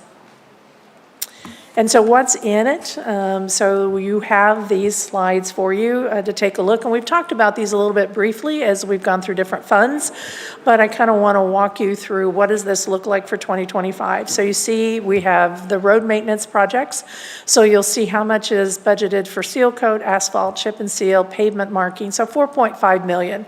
The funding source is the Capital Road and Bridge Fund, and the department that's for is Road and Bridge. So you see that same format for all of the projects that we're proposing. So you see the bridges that are being proposed in 2025. They could be simply a design phase, they could be a construction phase, they could be design and construction. And again, we've showed the funding sources. Again, is there outside funding that we're hoping to acquire with that, or is it just Road and Bridge? Now, it may have BRO there, but it doesn't necessarily mean we're looking at BRO next year. If it's a design project, then it could be we're anticipating design cost in 25 at the county's cost, but then we're going to submit for BRO for the construction in a future year. So there's $6 million that are basically allocated for bridges in 2025. Stormwater, you'll see we have $850,000 that's coming from the Capital Road and Bridge Fund. That includes our annual box culvert replacement program and also our maintenance for box culverts. We have debt payments, and you'll see there's a total of $2.5 million. Those have three different funding sources. There's the debt service for the general. That's coming out of the Capital General Fund. Then we have the Highway Road and Bridge, which is coming out of the Capital Road and Bridge. And then Parks has debt service that's coming out of the Parks Capital Fund. As we look at leases, we have leases in which we have purchased equipment. If you notice, these are all road and bridge equipment that have been leased either prior year or in 2024. And so the funding source in 25 is the Capital General Use Tax Fund. As I mentioned earlier, when we were talking about the Road and Bridge Capital Fund, I said there was a difference between 24 and 25. In 24, these leases were actually in the Road and Bridge Fund, but we've moved them to the General Capital Fund for 2025 to free up money in the Road and Bridge Fund to do more in Road and Bridge. And this is very hard to read, and so this is why you have a copy in front of you. I'm sorry for the tiny print, but this is the equipment and vehicles across the county. Again, you can see what we're planning to replace or to purchase, anywhere from vehicles for the sheriff's office, to pontoon boats, to lease at the marina, to equipment, to our GPS tracking, to handgun replacement for the sheriffs. You'll notice here, if you come towards the bottom, you'll see the JAG grant for law enforcement at $2.5 million. That's the federal grant that the sheriff's office received. We've housed it there, but as you recall, when we brought forward to you the LERC, the Law Enforcement Resource Center project, 1.7 of this 2.5 is basically allocated and reserved on that particular project. And so you can see there, again, the funding source, and then what department those projects, that equipment is associated with. Again, that's $4.9 million. Commissioner Wagner? Just as I look over the list, and there's a variety of equipment there, everything from gators to tractors to even a chainsaw weed eater, although I've never seen them put together, so I'd love to see that when you get it. I am curious. It's a new piece of equipment. They're mashing up everything now. But probably a better example is with the pontoon boat, maybe that chainsaw weed eater. We've talked in the past, as we have purchased equipment, about the life of that equipment and how long we can expect that to last, and therefore you can, especially on like a pontoon boat, you might be able to attach a repayment mechanism and how it gets paid for or paid back to the county over time. I am assuming that when those do come up before the commission, when they are actually purchased, that sort of information will be there. That's exactly right. This is right now allocating funds. There's still a bid process, and they will come to the commission to purchase each one of these items. And in that, it will be, here's the bid process, and is it a replacement or is it something new that we're requesting and adding to the program?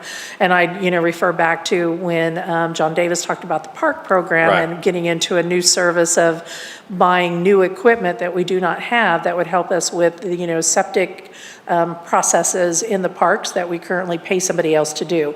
So all those things will come before the commission each time, and you'll approve those purchases, whether they're an outright purchase or a lease. And we'll talk about, is it a replacement? Is it something new? And what is the life expectancy for that? And one of the goals that I talked about in the general fund would be to put together truly an equipment replacement program. Well, we have a 5-year plan here that talks about replacing things. We really haven't put together, we bought this truck, its life expectancy is in 5 years. We think in 5 years it's going to cost us X.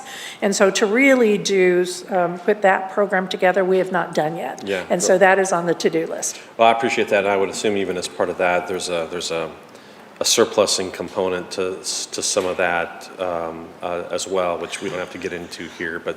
Well, that's exactly Yeah. right. What is either the trade-in value or Yeah. the auction value? Yeah, very good. Absolutely, and you take that away. And what, again, one of the things that may be discussed with the commission is to establish an internal service fund, which would be basically, you kind of do payments into the vehicle equipment replacement fund. So when it comes time to buy something, Yeah. you actually have the money sitting there to replace it as opposed to having to lease it. But there are ways, and baby steps, and how do you structure that? Yeah. And that would save the county in the long run, because we're not necessarily then paying interest on those lease payments. Right.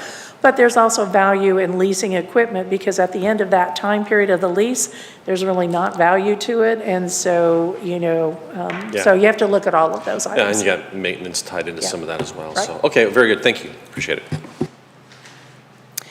So then we have our park projects that are proposed in 2025. They total about $1.3 million. So you see there's some roofs, there's demolish of a facility, a lot of it in the ADA project of getting to the boat ramps. It's a 3-phase project. This is phase 1 of it, the park master plan, continuing with bunker rebuilding. And so, those projects are there coming out of the Capital Parks Fund. And then the only one in which we have personnel assigned to a capital fund is our park, our trails maintenance crews, and their budgets are paid out of the park capital sales tax fund. In facilities, you'll see there's a long list of different facility projects that are across all departments, from the airport to children's justice, to the court, to detention, to facilities in general. Total in facility maintenance is $2.5 million. I would like to draw the commission's attention to sort of the middle of the list, the Rooney Justice Center roof replacement. We're estimating that to be $600,000, and so you'll see there the funding source on that is ARPA interest. The county has had the opportunity for our ARPA funding to actually invest it and earn interest.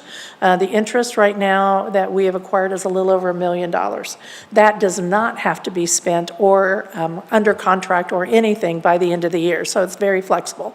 And so we're recommending that $600,000 of that, because it's a big cost to re-roof the Rooney Justice Center, that would be the funding source to do that project. So that is all of the 25 proposed projects, but if you look at the 5-year plan in totality, the 5-year plan is $100.6, almost $100.7 million over the 5-year plan. And so if you look at the funding sources, the pie chart on the left will share that with you. Again, Capital Road and Bridge, or Capital Parks, and Capital General are the largest revenues for that. And then we have, again, outside funding. You also see some STPG, ATPC. Those are grant fundings. Those are in the works for us to be applying for. Again, there's no guarantee we're getting those, but we like to program them in along with the project. If we look at how are we spending that $100.6 million over the 5 years, again, you can see that road maintenance is 26% of it. Bridges are 18% and stormwater is 7%. So if you add all that up, which is really road and bridge maintenance, 51% of the 5-year plan is allocated to road maintenance and bridges. Then we also have facility projects, park projects, we still have debt obligations, our personnel costs, and then equipment for staff to do their job. Thank you. And just real quick on the debt payments portion, what comprises the bulk of that, of where those obligations are? Yeah, so I'm going to probably defer to the auditor, but there are several. There's some debt for the airport. There are the certificates of participation, which has to do with some of the bridge projects. And so there are some historical ones, and some of them are rolling off fairly soon. That's accurate. So essentially what we have in our debt, we have 2025 will be the last year on our 2004 series and 2014 series. So those will go away. That's about $200,000 a year. So the bulk of our debt is our refunded 2018 certificates of participation that we refunded as 2021A. And so those will be paid off in 2031. And we also have the 2021B series that will also end in 2031. And so we allocate it based on the use of the project. That's why it's allocated by fund as far as where the debt service is coming from, as far as, was it used for parks projects? Is it used for road and bridge projects or just general? So that's essentially where we're at. We also have in our debt, we classify the Army Corps lake lease, which is on a similar time frame. That's about $300,000 a year. So that's something that is an on-standing obligation. Okay. So the next few slides are actually sharing with the commission not only, again, we're repeating the 2025 that we just went over, but to see what is proposed in 26, 27, 28, and 29 by those categories and what is the funding source. So you see some of our projects are actually phased projects, like the ADA ramp project here in the Parks project. We're looking at that over a 3-year phase.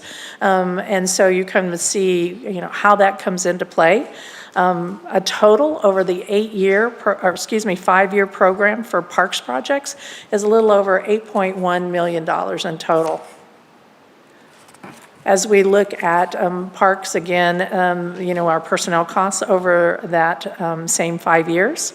Then we have the debt payment that we just talked about and kind of shows, over that 5 years, what that would be for all the different types of debt that we have. That totals about $12 million of the 100. For our projects in facilities, so you can see there again, from anywhere from at the airport to Rooney Justice to the Children's Justice Center, And so we have a lot in facilities. They actually take 2 pages worth of projects over the 5-year program. Again, maintaining our parking lots, maintaining our lights, maintaining our roofs. And so, we are committed to do as much as we can in our facility maintenance and not defer it, so that we basically maintain the assets that we have. So over that 5-year plan, you'll see $7.6 million is set aside for facility maintenance. Commissioner Lawson? Yeah, just the only question I had was, like, where the sheriff parks behind his offices, although that's in the city, since we utilize that, it is up to the county to resurface that, not the city? If it's a county parking lot, then it is our responsibility to Okay. maintain that parking lot, yes. Okay, all right. So we look at equipment and vehicles. Again, this is across the entire organization, from anywhere from the Parks Department to facilities to Road and Bridge to the Sheriff's Office to our IT needs when it comes to and security in our buildings with camera structures. And so again, this takes a couple of pages. You'll see the funding source. A lot of it comes from the General Capital Fund on this particular page. And then this one actually has several pages with this one. When you get into equipment, some of it comes from Capital and Parks, some of it comes from the general capital.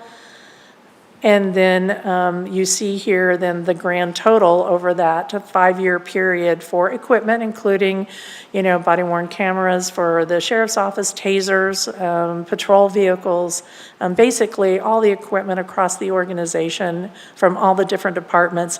So that's $12.9 million that is programmed. And again, 26 through 29, those years are looked at every year, every budget cycle to see, does it really need to be replaced this year, or is there another year out of that life expectancy? Or is something that we thought we wouldn't have to replace until 2028 is not going to make it till 2028? So again, it's a plan, as Commissioner Lawson said earlier, and we look at it every year for the budget cycle.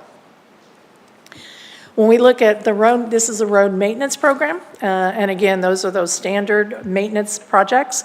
We have strived to add funding each year to the street maintenance program. So you'll see $25.8 million of the 5-year CIP is allocated to the annual road maintenance program. We also have stormwater projects. One of those large, and we've got our annual program, whether it's the box culvert replacement or maintenance, but we've also added a project there, Salem Road, which is a road and stabilization, but also adding a bike lane to help us hopefully get outside funding through MARC. We've applied once. We're going to continue to apply. And you see that in 2027 at $2.7 million. And you see to the far right, we look at funding sources. We say Road and Bridge, which would be our local match, but we're also trying to get STBG funding for that. Our bridge projects, again, Tom went over this a little earlier with regard to all the 14 bridges and what stage they're in. It really does help us in grant applications or BRO is if we have the design done, if we have the preliminary design done, if we've invested in that and we have an engineer's estimate on what it would cost to construct it, that helps us in the grant process. So you'll see we've tried to divide it up. And do design one year and propose construction the next year, and then going after outside funding to help us with that. So we're proposing through the 5-year plan, 17.6, almost $17.7 million in our bridges.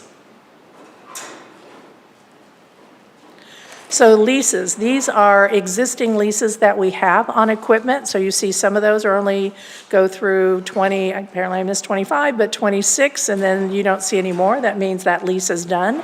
You'll see some that we pick up new leases in 2027. So maybe new piece of equipment that we're proposing because of the cost, we're recommending we lease it. Now, again, that's today. When we get into 2027 and we're going to actually possibly buy that piece of equipment, we'll do the analysis to determine is it better for the county to lease it or to purchase it outright. But again, leases are about $5.6 million out of the budget for the 5-year plan. So the last 3 slides is kind of taking all that information together and putting it together to give you sort of a look at what does that do to the fund itself. So we'll start with the general fund, and I'm talking about the general use tax fund, which is Fund 300. So you'll see in same format for all of the funds we're going to talk about. So you see the revenues, in which we have an estimated beginning balance of each year. What is the use tax that we're anticipating is going to be recommended to go to that fund? Is there any outside funding that is proposed to cover those projects? In this particular one, to tie everything together for 2025, I did show you the ARPA interest for the one roof project. So again, funds available are $9.3 million out of the Fund 300. When it comes to expenditures, you'll see that the expenditures are $8.7 million, leaving an estimated ending fund balance of $606,575. And below that, then I wanted to demonstrate to the commission, what is your fund balance policy? What would 10% of those revenues be? What would 15% be as your target? And then the last one is, based on this budget, how much of net impact did we do to fund balance if this actually happens? So the proposed ending fund balance for Fund 300, the general use tax, is $606,000. And so that is greater than your target of 15%. Now you carry that over and you start looking at, we get a little low in 2026 with only an estimated, 2,443 ending fund balance, and then it starts going back up, and then proposed a big fund balance at 2,029. That's not going to happen, right? We're going to smooth those things out, and so we don't want to get that low in 2026, so we have some opportunities there to reevaluate. The other thing to remember is as we go through the budget cycle, when we look at use tax, one of the things and what each fund needs, sometimes we will recommend to you the allocation of use tax to the general fund, use tax fund may be higher than what it was the prior year, or it might be less than the prior year because we want to add more to the road and bridge fund. So it's sort of, flexible when it comes to that to meet the needs of what the county is trying to accomplish in that particular fiscal year. Commissioner Wagner? Yeah, I was just going to note, at least for the 25, you've got like 2 things that are a little different about 25 than the other years, and that's your outside funding and your ARPA interest. And I guess my question is, if you remove those 2 things, does that better your fund balance or maybe your net annual fund impact because of that difference? Or maybe it makes it worse, actually, now that I look at it. Actually, if you don't have that funding listed, it makes it worse, right? Yeah, because that does. Down in the expenditures, that $2.5 million outside funding in 2025 is the sheriff's JAG grant. Yeah, right. And so while we showed as revenue, we also show $2.5 million in expenditures. So if you take the revenue away, you take the expenditures away, so it doesn't change your fund balance. Right. And the same thing with the ARPA interest. If we don't use the ARPA interest to do the roof at Rooney Justice, then it would make it look just worse carries because, over, yeah. right. Got it. Right. Okay. Thank you. And typically, the projects and things that we fund out of the general use tax fund, we really don't get a lot of grants for, right? You'll see going forward, especially road and bridge, you'll see us program outside funding in the future in anticipation of doing those projects and trying to get outside funding. So, and I've done this same format for all 3 capital funds, right? So here's the road and bridge fund. And so you'll see this one, is not as pretty when you look at the ending fund balance for 26, 27, and 28. But again, I remind you, we will evaluate, and if we need to put more use tax here to do a project or push a project, so there is some flexibility here. Outside funding, in this particular one, you'll see that we've put $2.1 million in 2027. That is specific funding for the one project that we talked about earlier with the bike lane. Hopefully that we will qualify for some MARC funding for that. If we do not get the outside funding, then we'll have to reevaluate how those projects are going to occur, when they occur, with the resources that we have. And our last one is the park fund. Again, the same process. You'll notice on this one, we've plugged in some outside funding in 2027. Again, we're working with MARC. We have put in this year, we're going to continue to put in with regard to getting some MARC funding for trails. long-term. And again, we've talked about doing the park master plan and going to revisit that. But one of the things that we have discussed is how do you get trails going all the way from Smithville Lake all the way to Watkins Mills? And you can do it in phases. And so we are continuing to apply with Mark for grants to help them pay for that. We got a letter of support from the city of Kearney on this last application. And so again, it's how do we partner with our jurisdictions to create that type of quality of life amenities within the county. And so then you see the expenditures and you'll see the ending fund balance. And I would say in the park fund, what we have programmed is the ending fund balance falls within the minimum and the target on all 5 years. So, which could give us some flexibility of taking some of the use tax and putting it back up into Road and Bridge where we're a little negative in a couple of years. Now, I don't think it's dollar for dollar, but again, it's very flexible because this is a plan.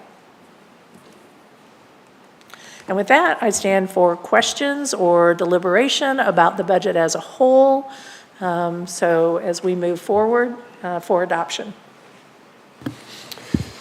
Just a quick question. The DOJ JAG grant, you mentioned 1.7 of the 2.5 goes to the shooting range. I can't recall the remainder. That is correct. So one of the things that came up, part of the remainder is they will be purchasing the virtual software that they will use in the LRC for training, along with the technology that goes with that. So that's part of it. The rest of it, I've not really seen a detailed report from the sheriff on what they're planning to use. And again, as you remember when we talked about the LRC project, that's kind of a fungible one too, right? So we intend to spend all of the ARPA, and we have construction contingencies. So if we don't need to get into that, ARPA will be paying more of the action target, which will be freeing up some of his 1.7 to do more of the projects that they submitted for. But I did not see the application, and so other than the virtual equipment that they're planning to do for the resource center, I'm not sure exactly what their other projects are for those funds. Okay, thanks. But we can ask the sheriff to supply something. I can add a little more from discussions we've had too. I mean, it's a discretionary grant is the title of that Justice Assistance Grant. I think it is, to the administrator's point, to basically complete the LRC project.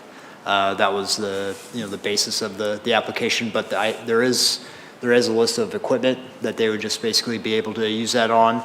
And I think the discussions with the sheriff's office are, a focus on what is, recurring equipment versus what is kind of one-time improvements that it could, be used on, so.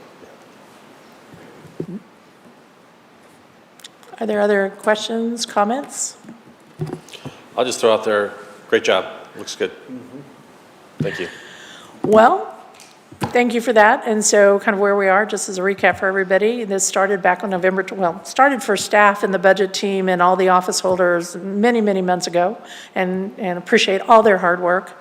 And so we presented the overview on November 21st. You have had 3 long workshops since the 1st of December going through the major funds and the 5-year CIP.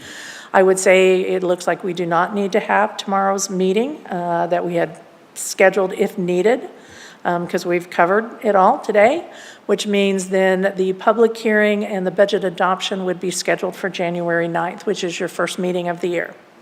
With that, if there anything else, and I will get back to you on a couple things, right? So at the last meeting, you asked a lot of questions about the park fund and really kind of almost like a program budgeting. This particular program, what kind of revenue does it bring in, like the marina or the golf course, and what are the expenditures?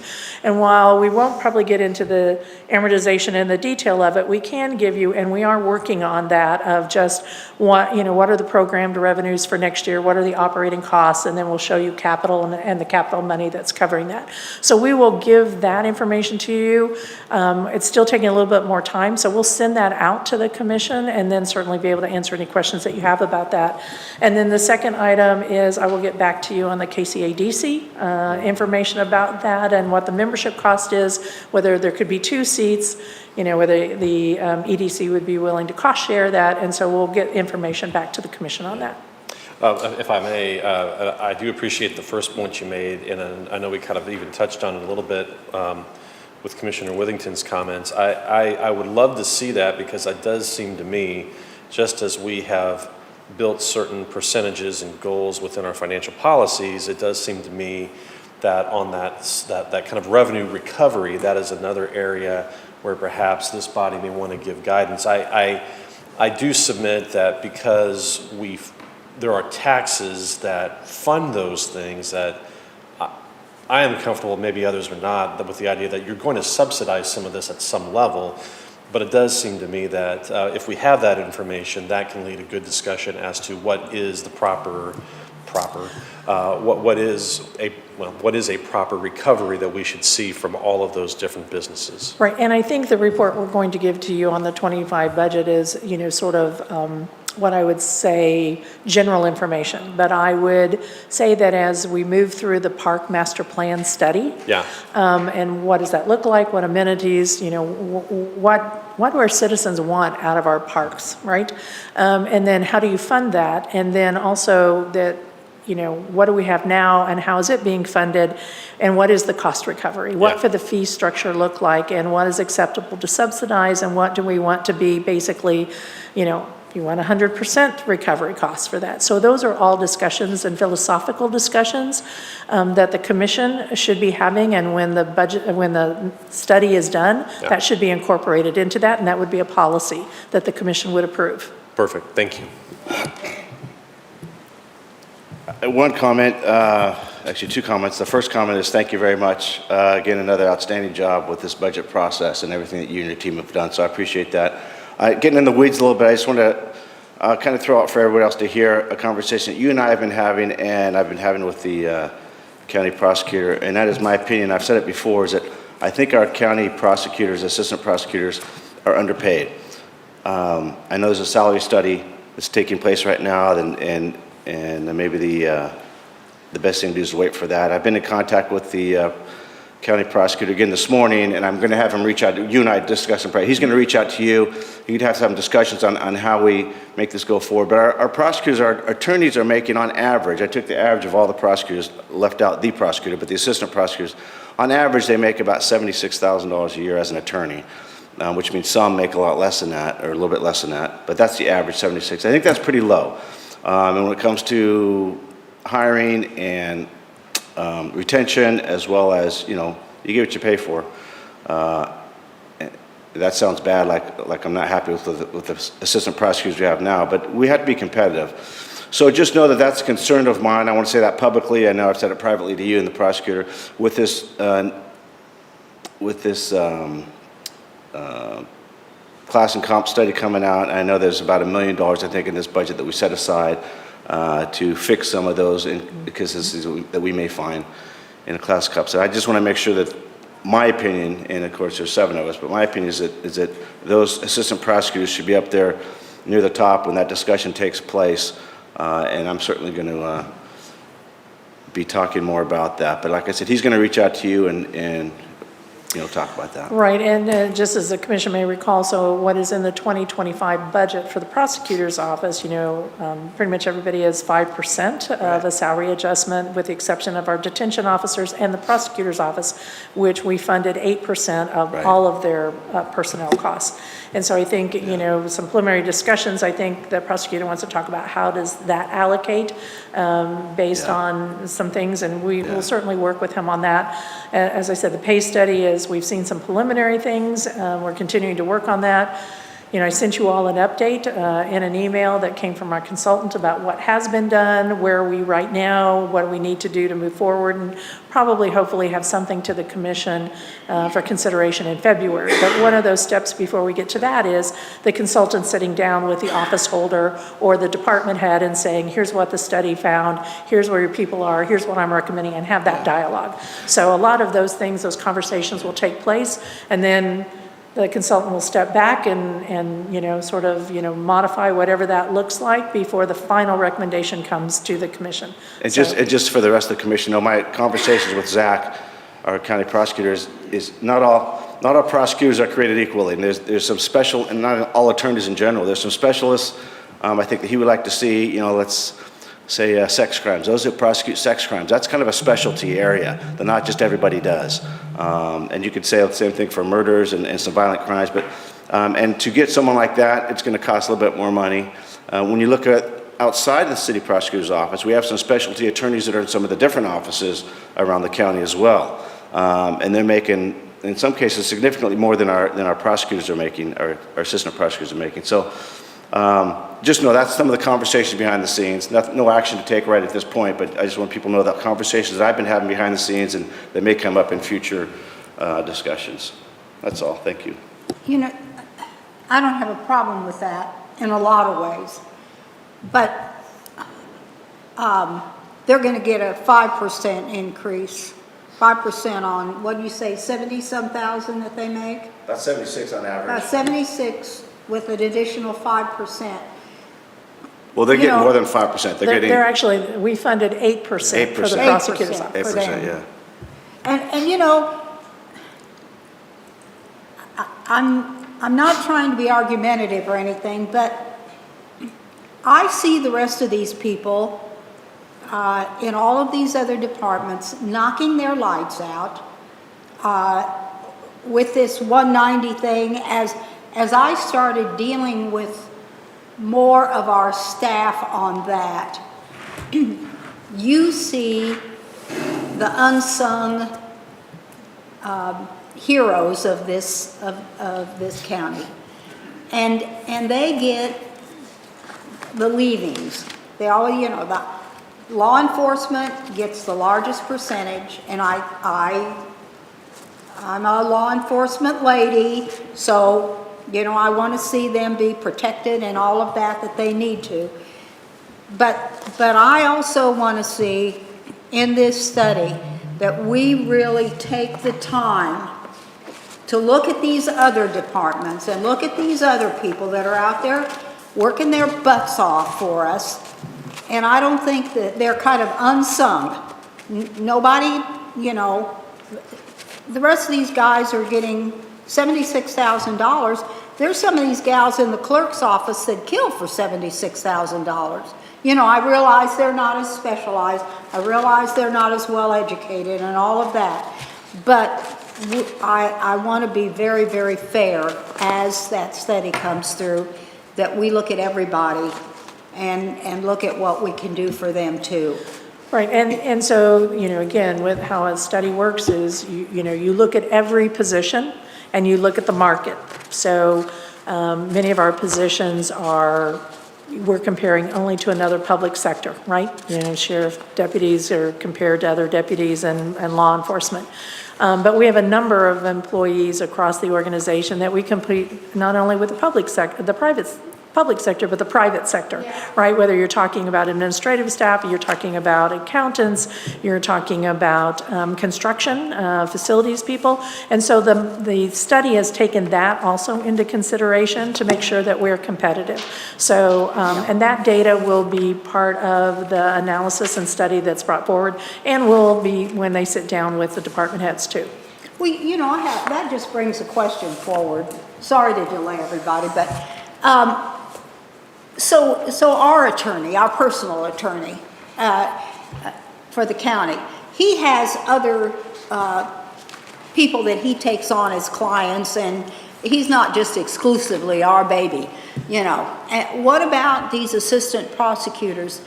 Do they do any private work, or are they completely dedicated only to the prosecutor?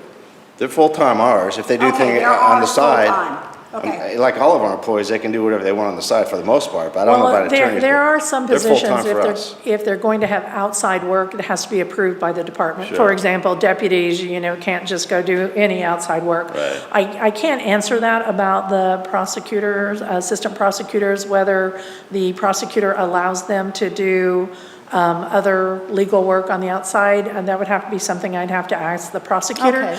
I would say probably the type of work they do, I'd say probably not, because you Okay. could run into too many conflicts of interest. But I don't want to speak for the prosecutor, so Okay. I'll be happy to ask him and get back with you on that. Well, I just want to say thanks as well to our administrator and everybody who's worked on the budget stuff, auditor, everybody, so thank you. And certainly agree with Commissioner Johnson in terms of having the discussion of making sure that those folks are adequately paid. I agree the salary study will be, helpful in that determination, but I think you're probably right, in terms of our compensation of folks who could otherwise be lawyers making more money elsewhere. Right.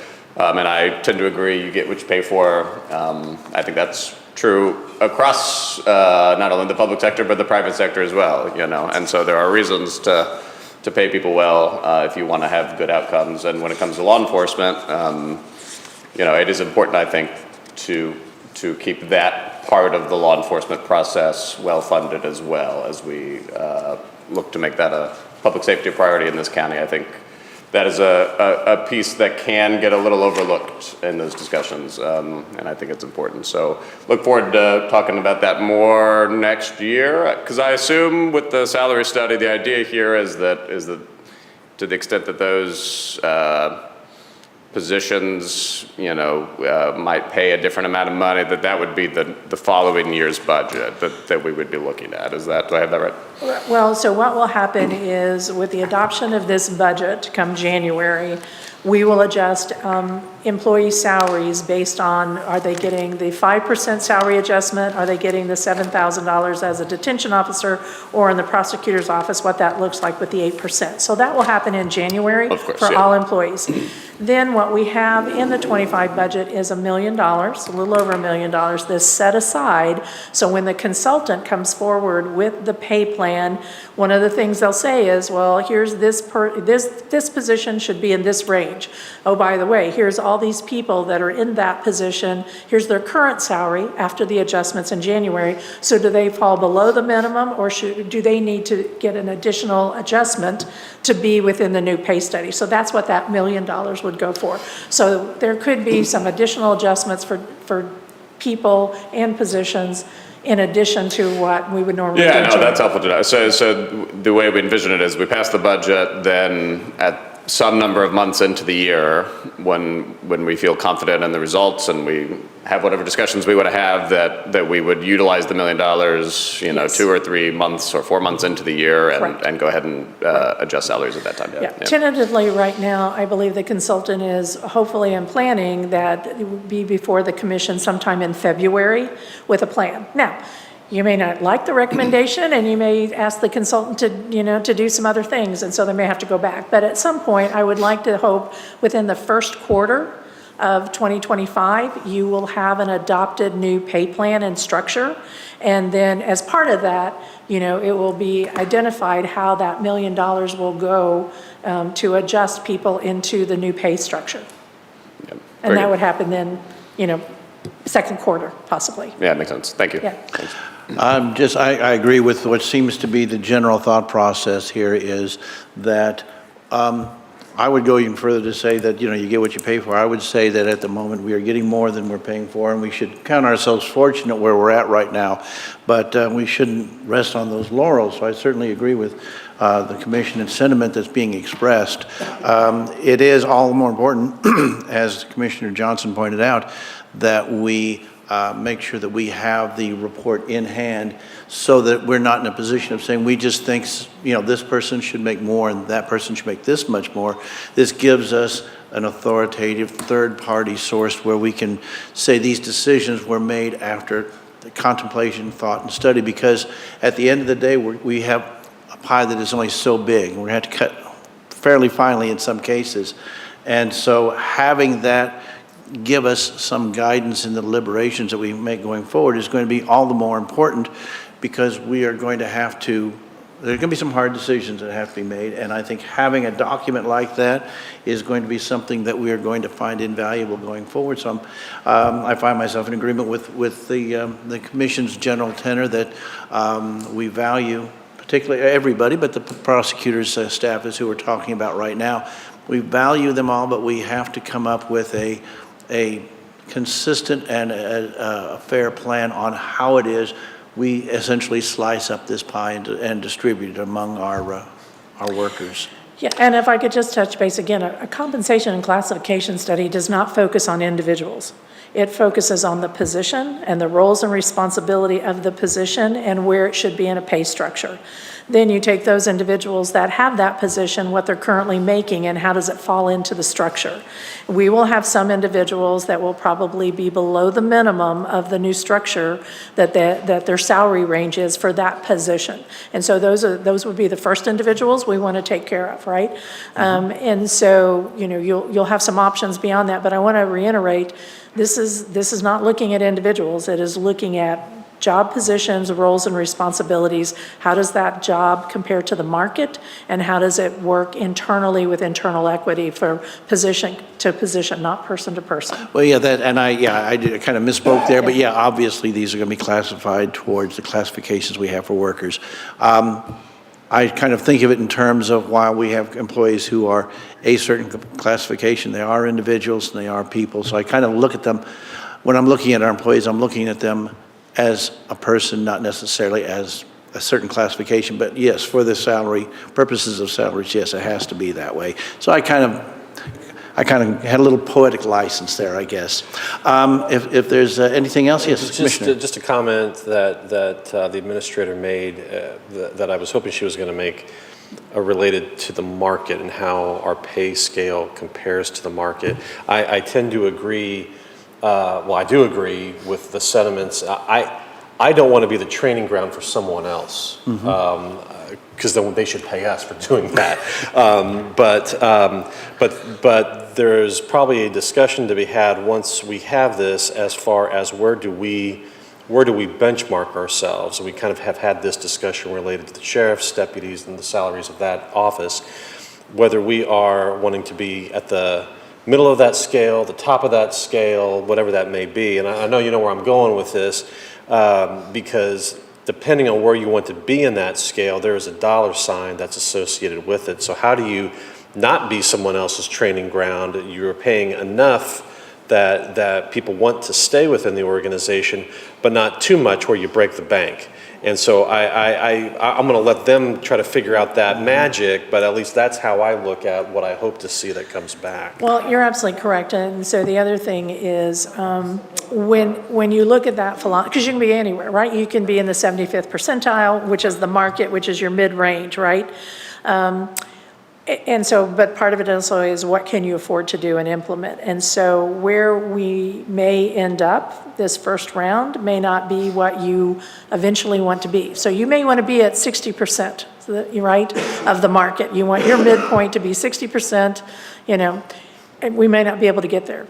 We may be able where we're at 50% because we've not done a pay classification and study in so long. There are positions that I'm sure we're way behind when it comes to the market. And so, it may have to be a tiered to get to what your ultimate pay philosophy is, because I'm not sure we could afford right off the bat what you might be considering. Right. Well, and my expectation, quite honestly, is, I'm glad we set aside $1 million to help deal with the unknown, but because it is unknown, my expectation is also my true up is probably in the next budget, depending upon what philosophy we have related to pay scale in general across the whole organization. So just want to put that thought out there, because I am very happy that we are tackling that unknown, but I also want to put out the expectation to the entire organization, hey, we may not be able to